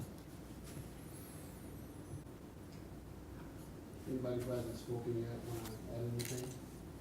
Not that you have to. Why not? Let's throw something in. Everybody's doing. Well, I'm happy to make a resolution of support for this, but we so rarely have opportunities to add a tool to our toolbox, which I think is precisely what this does. So it doesn't mean we have to use that particular tool, but it gives us some flexibility. And I also think it'll have will propel us forward in some really positive conversations. If you look at the wide-ranging amenities and needs and deferred maintenance that are listed on there, I mean, it really conveys all the things that are going on in our community. And we're always talking about it with them, and I just think it's going to be a great first step to let them know that we hear them on what they want for amenities and what they expect for city services. So Does anyone else want to speak? Everyone's doing it. Go for it. Otherwise, I'm happy to make the resolution to support it. I want to say a couple of things. I Okay. think it's fair. I mean, even though Everybody's doing it, I go want for to it. get a vote, but I feel like the people probably want to hear what I have to say on it. Just so folks know, I mean, here, what, I'm looking at some research here. 18 cities have done it. Speakers off. Oh, thank you. That would be helpful. Thank you. Sorry for those at home. Based on just articles that I've received, 18 cities in Minnesota have done it. Wilmer to West St. Paul, they've added to extend a sales tax. 14 others got the go-ahead in 2017. Apparently, there's a high rate of requests coming in 2020. St. Paul's going to do one. I'm not saying just because everyone else is doing it means that we have to do it, but I do think that the folks that are sitting here and also the residents, and we'll all, and as Councilmember White alluded to, we will be in contact with the MBA. She's on the EDA. So these conversations will be ongoing, but I think what it comes down to is this.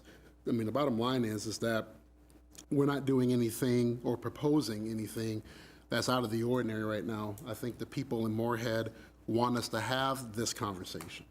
They want us to have that extra tool in the toolbox. Again, it's nothing that we haven't already talked about at the coffees with the mayor, where we have people who want all these great things, but then when I throw the question back is, how are we going to pay for it? I mean, that's where we start having these conversations. This is merely a placeholder in order to have the conversations as a city, where you can reach out to your council members who are involved in all these subcommittees, where we have to go back and continue to have those conversations. So, I mean, there's nothing wrong with having a conversation about a vision. And if you want to have a say in that vision, this is your time for everyone in Moorhead, if this thing passes, to have the conversation about a vision and what we want to have in this city. So, I mean, obviously, if other cities in greater Minnesota and the suburban areas and even in the Twin Cities area are doing it, well, there's a reason why they're doing it, because we can't continue to rely on St. Paul to fund us. We have a lot of asks, and a lot of people want to know from us what is our stake in this game, in our future, and having that vision. I mean, that's kind of the bottom line as I see it. Again, if there were any concerns, I think we're going to hear those through this process. And it should also be noted, for those communities who are not contemplating a actual sales tax, Cottage Grove, Woodbury, Duluth, they're implementing a 3% lodging tax in order to raise revenue. I mean, this is something that other cities are doing to be creative, so we don't have to pass this burden on to our property tax folks. So, I mean, that's just kind of where I stand. I mean, I think from what I'm looking at, there's other cities that are throughout Minnesota doing this kind of thing, and even though it's not necessarily a sales tax, they're imposing a tax to benefit their community in some capacity. My 2 cents for what it's worth. Councilmember Duran, I think you're the only person, or Councilmember, yeah, you're the only one that hasn't spoken yet. You want to add something? She wants to make a motion. Nothing. He was alluding that you making a motion, but I wouldn't go that far yet. Everything that I would say has already been said. It simply gives us a tool for our toolbox. I guess the one thing I like about this is it gives maybe our taxpayers some more, what's the word I'm looking for? Some more connection to, or some more say in what amenities we have here. It gives them more control over what we do, because they'll get to vote on it. And I appreciate that. I like that. That they have, they're more vested, I think, when it comes to the sales tax option. But otherwise, everything else I would, pretty much agree with what everybody else had said. I do want to talk about the projects that are listed, but I don't know if we want to talk about that now, or we pass 16A first, or we vote on 16A first, or what? Mr. Mayor, Councilmember Duran, the 16A is a summary, so you can do it, B, C, D, E, F are all just subsets of A. So you could do one big vote, and it would cover exactly what's in A, basically, but the individual resolutions. Or you can do them separately if there's one specifically you want to talk about. Maybe if you have a question, you want to ask it now before you guys decide that. Yeah, well, I want to know that these what are they, 4 projects? Five. 2, 3, 4, 5 projects. Would, I want to make sure, I believe we'll have the opportunity later on to decide if they're regionally significant, if that's the best way to fund them. I don't know that we have to do that right now. Can we? I think that's accurate. After the discussion, I think you're right. I would say the resolutions, they're documenting the regional significance, but as far as funding which ones, that's a different. Yeah, we can still tweak that now or later, right? Because, everybody knows I'm very concerned, and I'm passionate about the inclusive playground. I want to make sure that if this is on the list, that it doesn't hamper any fundraising opportunities that we would have. If people are under the impression that this is going to be on our list for a sales tax item, is that going to say to donors, well, they're going to use, it's covered, right? And I get the feeling that we're kind of on the verge of some big donors wanting to participate. I don't want anybody to get scared away from donating. If I may interject, some conversations that I've had at meetings with folks that are donors in the community, at least the 2 or 3 people who I've talked to have told me that they appreciate if the city would do something like this because it means we have a stake. I think we're hitting up a lot of donors, not just us, but other jurisdictions about coming in and asking for help, but yet we have to bring something to the table. So I don't think this would hurt, in my opinion, anything, but city manager, if you heard something different. And it sounds like there wouldn't even be any money, even if everything that has to pass passes in the meantime. Meaning we'd have to get approval, voters would have to approve, voters would have to pick. So there's still a lot of steps. Even if all those things happen and the stars align just right, it would be 2023 before any dollar. So that's 3 years. I don't think we want to wait 3 years to get shovels in the ground and get going on our playground. Yeah, Councilmember Duran and Mr. Mayor, the argument is two-sided on this. We have a foundation committee that has been discussing this. And the discussion recently, for example, was let's not put the dog park on here because we believe we can raise the money quickly rather than wait for even possible 3-year approval and then for the money to start coming in. So we're going to move fast forward with the dog park, raise the money and get going on that. The same discussion was held about the next priority, which Councilmember Seljevold can also speak to what he heard at the last meeting. This is over a series meeting, but you can speak to that if you want. And the inclusive playground was mentioned that we do have some, we have some momentum going. We've received some money. We've got some momentum going. We want to keep going with it. The concern was if we put it on here and everybody knows that we're waiting for all the support and in the citizen approval for the sales tax, are we really hurting ourselves by going up and asking for money when it's already on here? And that was a concern, frankly. Yeah. So I don't know what to say to that other than the total projects you have on here are way more than the money that could come in. So I don't think it's going to hurt after the discussion tonight to put it on here, but that would be the concern. Okay. So for Mr. Mayor, what you're saying is people want to see the city vested, and we can do that. We can put aside. And we're donating the land too. Yes. It's worth a lot of money. Yeah. So, and I guess I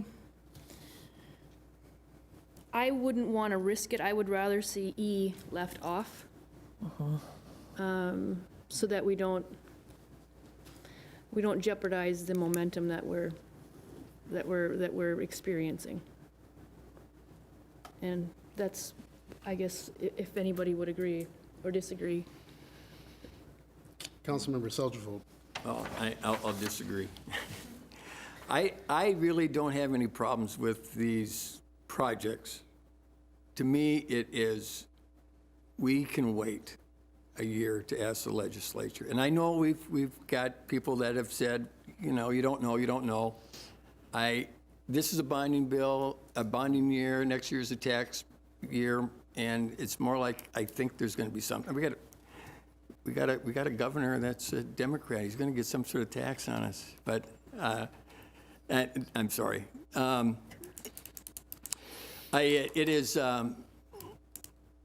just don't feel a need that we have to hurry up and do this and then wait 2 years to ask the citizens when we can do it next year or the year after, and we can have some of these things more firmed up in what we're gonna do.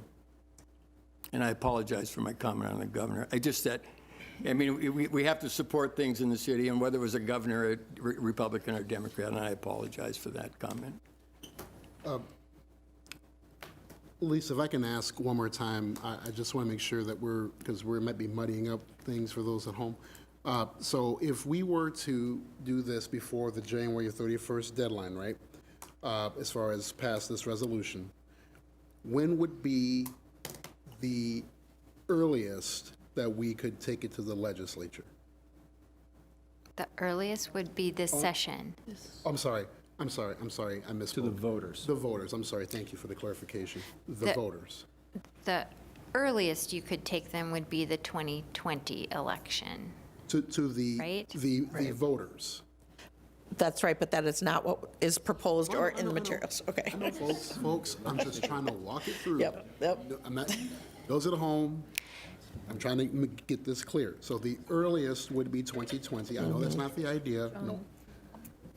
City Attorney Shackley, please. Thank you, Mr. Mayor. I'm not 100% sure that you could get it on the ballot for 2020, given the requirements of printing the ballot. The legislative session doesn't normally end until April, May. That would be very tight, nearly impossible to get it on the 2020 election. I would say that you'd need 2021 before you could get it to the citizens to vote on. John, one other thing, it has to be in a general election, so it would be 20 or 22. It couldn't be 21. Okay, so realistically then, we're not getting this to the voters, even if it passes tonight. So that's probably the better question. Realistically, it's not coming up if we pass this tonight, 2022, correct? That's what we've put in It our has to be a general resolution. election. Okay, right, okay. I just want to make sure, because I Yeah. think we're kind of muddying this up a little bit. So if, go ahead. There's one, we put in a clause that says notwithstanding the statute, it's typically required to go within 2 years. It's pretty prescribed, but we said notwithstanding that, we would bring it to the November 2022 election. Right, so that leads me to my next question is, if we were to consider waiting a year, then would we still be bound by that 2022? So if we were to bring this back, or would that now push that date further? It wouldn't push that. If you considered a local resolution in 2021, you could consider it in 2022. Is that what you're asking? Correct. Okay. I'm just trying to follow up with Councilmember Selgervold's comment.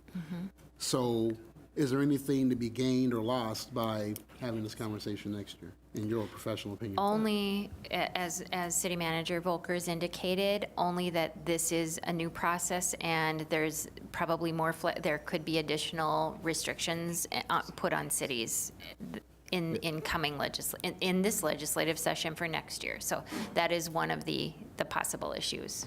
Okay, so St. Paul could change the law in essence. Okay, who would I need to go? Can I do first? Question, and if you need to clarify, Mr. City Attorney, go ahead.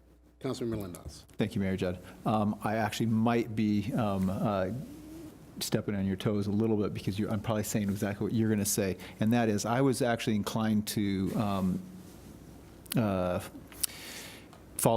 Councilmember Selvold's line of reasoning in terms of waiting until next year. However, knowing how the legislature operates, there is a real chance that they might not approve a tax bill in time during a regular legislative session. There have been multiple sessions that have had to been called back into special session to tackle thorny issues, and tax bills tend to be thorny issues.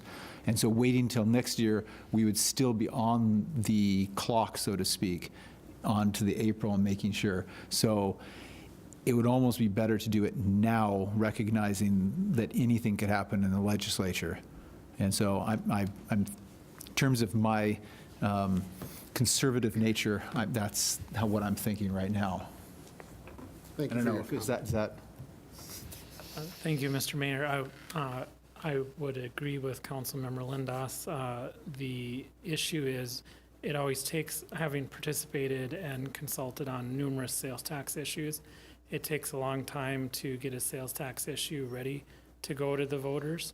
At least, in my experience, it's taken at least 6 months to 8 months. And so if you wait till next year, you may be compressing your timeline to get the information out to the voters, to clarify what your purchasing power of the sales tax is. And so, in my experience, the more time that you can give yourself, the better off you are from a decision-making standpoint. Also, maybe an easier way to think about this action is that you're just asking, the legislature can say no. This is a precondition to even having that authority. And so I consider it much like identifying your priorities for sales tax. It doesn't necessarily mean the legislature will grant one. It doesn't mean it'll grant all of them. Going back, correct, and that's why I was asking the earlier versus the later, and then thank you both for clearing that up, because, yeah, if you were going to go after getting the feedback from MBA, EDA, and other stakeholders, why rush through the whole process? Right. So We that can makes answer sense. the technical questions, but it's not an exact science. It's an art, and there's a lot of things that can happen. Understood, okay. Thank you both for clearing that up. Okay, Councilmember Carlson. I move to pass a resolution to request legislative authority to enable a future voter referendum for local option sales tax to finance projects of regional significance. Okay, I got a motion by Councilmember Carlson, seconded by Councilmember Dahlquist. Now, the question is, you're fine with that? Okay. Okay. Any further discussion from the council? Is that A, B, C, D, E, F? Yes. Correct. Yeah. Okay. All in favor, please signify by saying aye. Aye. Aye. All opposed, same sign. Aye. Motion carries. Thank you, council, for a great discussion. Thank you, Ms. Bodie, for bringing this to council. Madam City Manager and your team, thank you for putting this together. Appreciate it. Thank you. It was a lot of work. Thank you, Lisa. Which moves us to, for those at home, item number 17 on the agenda, mayor and council reports. Are there any council members that wish to speak? Councilmember Seljevold. Councilmember Hendrickson and I had a chance to sit in Mrs. Estrom's class at Horizon West, and their project was they were given a certain amount of money and to come up with a recreational idea for the city. And we have their ideas right here that you can look at. And there's quite a few aquatic facilities in these things in parks right here. So they're here to look at. I'll take a look at them. I definitely want to look Even at it. drawings, too. Thank you. Can I add something here? Councilmember Hendrickson. Yeah, they're big into water parks, so something to think about. Before class, during class, after class, water parks. Either with the incentives with the business or a state operate or the city operated one, it's water parks. So How do we define water parks? Any of the council members? Councilmember Watson Curry. Thank you. Last Thursday, I attended the Solid Waste Advisory Committee, as did Councilmember Hendrickson, and I just wanted to uplift a fabulous Moorhead resident. Clay County recognized the 2019 Recycler of the Year award, and it was awarded to Dr. Ken Foster of Concordia College. Nice. Yeah, so just a few highlights. There's a small article and photo on the Clay County's website, but Dr. Foster serves as chair of Concordia's President's Sustainability Council, and the council works with Concordia's community on projects to integrate learning about sustainability in daily life and within the college curriculum and beyond. He's been very instrumental in having students work as interns and staff with Clay County, so they've learned a lot about the practical applications of their sustainability practices. And worth noting that he serves as the project manager for the Bush Resiliency Grant that was awarded to Concordia College, and this grant is going to be helping Moorhead take steps to remain a resilient city in the face of potential climate change. So congrats to Dr. Foster. He received a plaque that had a trash can on it, which is an award that not many people have been honored with. It'll go well at Concordia. Yeah. I'm a commerce, so Yeah, so we thank him for his service and really appreciate all that he's done to improve the community. That's all. Anyone else? Councilmember White? I had two things. One, I was going to see if I'm the alternate on Moorhead Public Service, so if Councilmember Hendricks had anything, but I just wanted to say one thing about my experiences lately on Moorhead Public Service. That, I'm sure a lot of people have seen things in the news, and it may seem a little stressful at times, but just to take a minute, I'm sure I speak for everybody up here, just to reiterate how much we value our public utility. And I know that, we may not always have the same view on things, but I think, within the community, there's differing opinions, but we really do value it. And I think that people are, we want to, in particular, let the folks that are the day-to-day workers out there, making sure that our power stays on and that we have good, clean drinking water, that we really appreciate all the work that they're doing. And things may seem a little stressful and rough right now, but we're going to keep moving ahead in a good way. So I just wanted to reiterate that. And Can I add something? Yeah, absolutely. Yeah. Thanks, Councilmember White. And I want to thank John Regaland for his years of service and Bill for his years of service. He did run a good utility, so appreciate his service to the city. Yes, absolutely. And then I'm also on the Clay County Collaborative, and I actually wanted to mention a couple of things related to that. I appreciate the opportunity to serve on that. That's the group that works on the Longest Table event. But I actually am going to ask the mayor, and I wanted to put this out there, if there's any other council member who would be interested in stepping up to take over for me, only because it's such a great community building event. Unfortunately, it happens to occur in conflict with a lot of my other work commitments, and their meetings are ones that I have not been able to attend at all, and they'd like to have it in Moorhead. And so just to make sure that we can get things going in the right way, I'm going to talk to the mayor about that, but I thought I'd put it out there in case there's someone who would be interested in working on that, because it really is a great event. It was wonderful, and I know they're interested in having Moorhead host it this year. So. Yeah, I was there. I don't know if I can step up to lead the planning of it, but I'm sure we can find some folks to help out with that. I did attend the event last year. I got the nasty gram, folks, sorry. For those at home, all you missed is I'm kind of busy on some other things, but I'm going to try to help out as much as I can. But I don't know if I can lead it, but I'll definitely be sure to attend and provide any assistance to help plan. But I don't think at this juncture I can lead the charge. But if we have some other folks that might be able to step up, that would be greatly appreciated. I might just say, Please. If you're not able to make the public, yes, agree. Councilmember White, I just want to say I appreciate if you're not able to make it, to let folks know. I know that's a really important role that we play that's often unseen in the community, and so I know sometimes juggling has to happen because they're not flexible. So thanks for putting that out there, and I feel like that's out there for another board or commission that we're flexible and adapting to what we need to follow through with. So thanks. I greatly appreciate that. Does that bring anybody else want to make any other reports? Yep. Councilmember Lindos.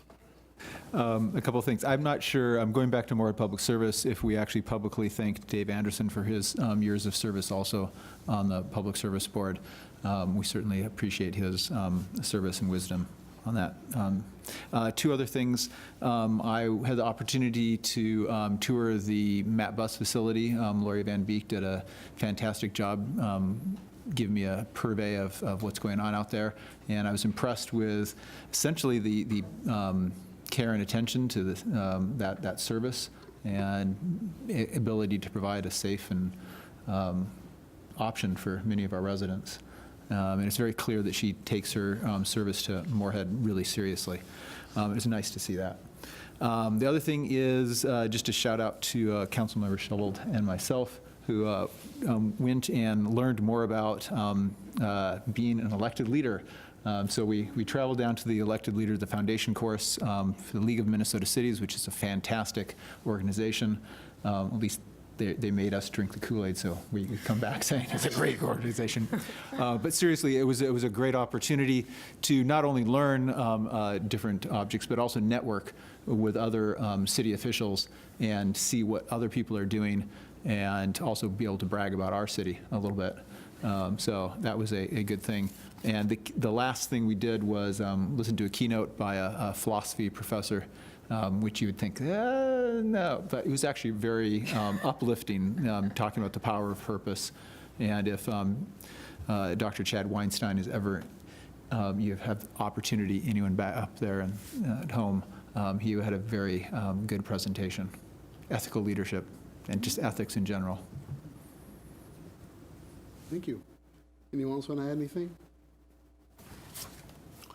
I'll kind of run through a few things here real quick. I do want to, again, also one other person that we should mention for their service on the Moorhead Public Service Commission is Ralph Maynard Meelan for his service as well, along with Mr. Schwant and Mr. Anderson and Mr. Regala. So I want to echo those sentiments and to thank all of them for their service on MPS, as Mr. Schwant obviously as general manager, but also the others as commissioners for their service.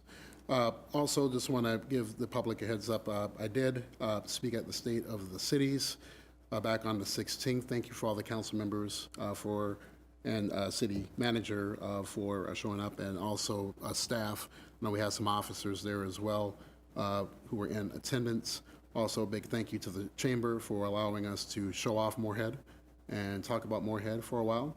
Also, a special shout out to Sergeant Kostoritz for a successful Pals Cops versus Kids game. I hear the better team won again this year, i.e. the kids.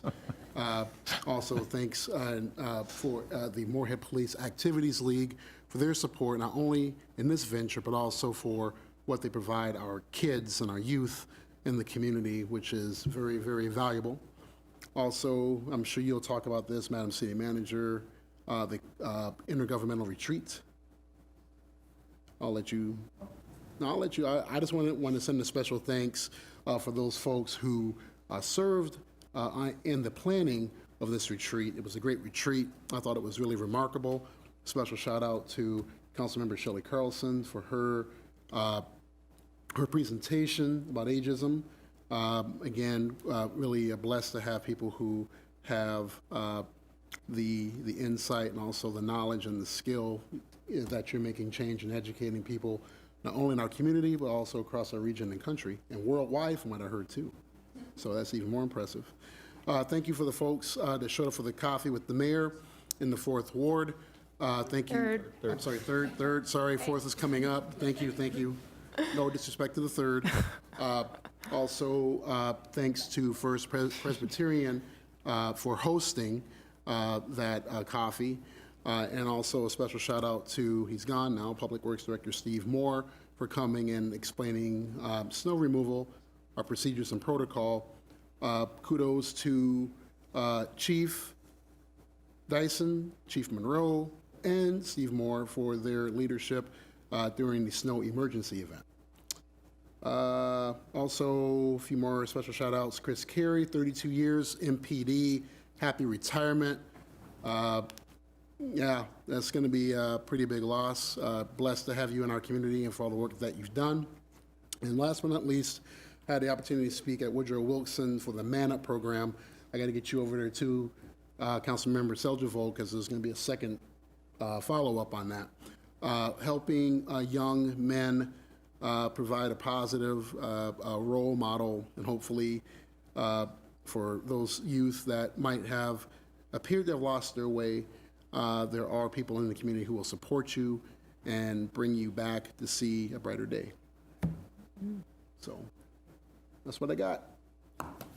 Madam City Manager. Thank you, Mr. Mayor, City Council. The intergovernmental retreat was on Friday. This year it was Moorhead's turn to host and coordinate it. We did so through the Joint Powers Committee, which is Clay County, Dilworth, City of Moorhead, and the two school districts, GGF and Moorhead. So we spent all year planning it. The topic was the workforce, retention and retaining the next generation of workforce and the challenges that we have right now. We had a keynote speaker from Bridgeworks in the morning that Councilmember Carlson was able to secure, who was a millennial and talked a lot about the 5 generations in the workforce and how we can work all together, and we all bring different talents and we all bring different thought processes and how we can really maximize on that. It was an excellent, excellent day. I thought the comments were very, very good so far. We had the highest attendance we've ever had. At about 70 people attended. And then, as you mentioned, Councilmember Carlson did the ageism presentation, which was wonderful, about utilizing our older workforce as they may want to retire, and the opportunity to bring them back and use their experience and their talent and some unknown biases we may have, and how to overcome some of that and be aware of it. It was really good.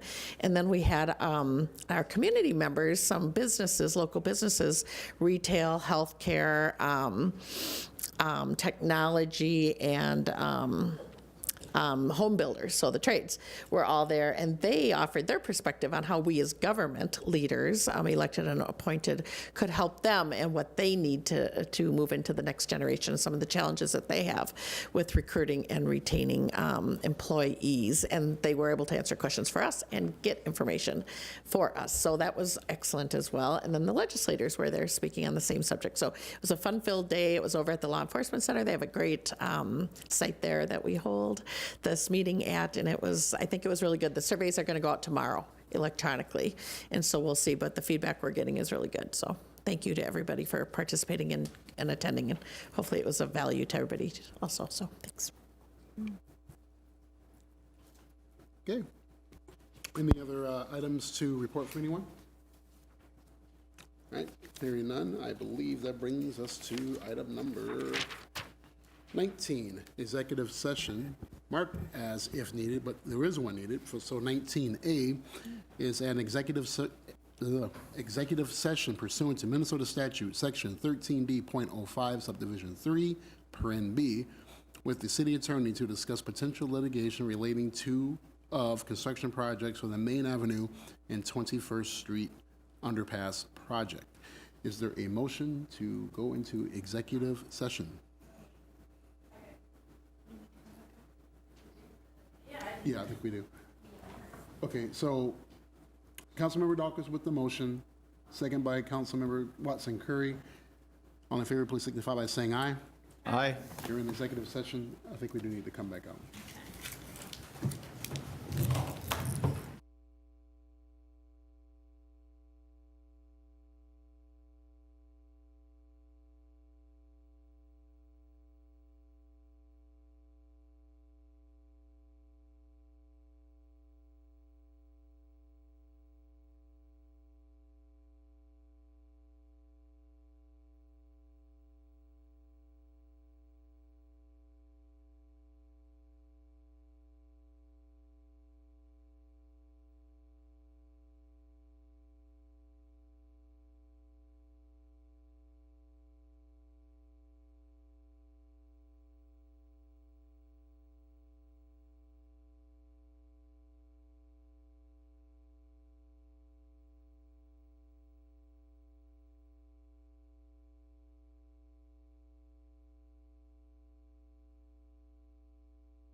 Must have been.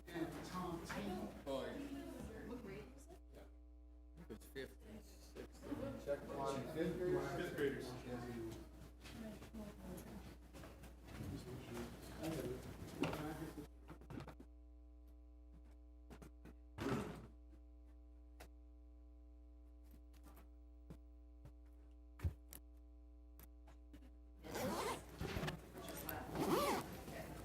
Technically, well,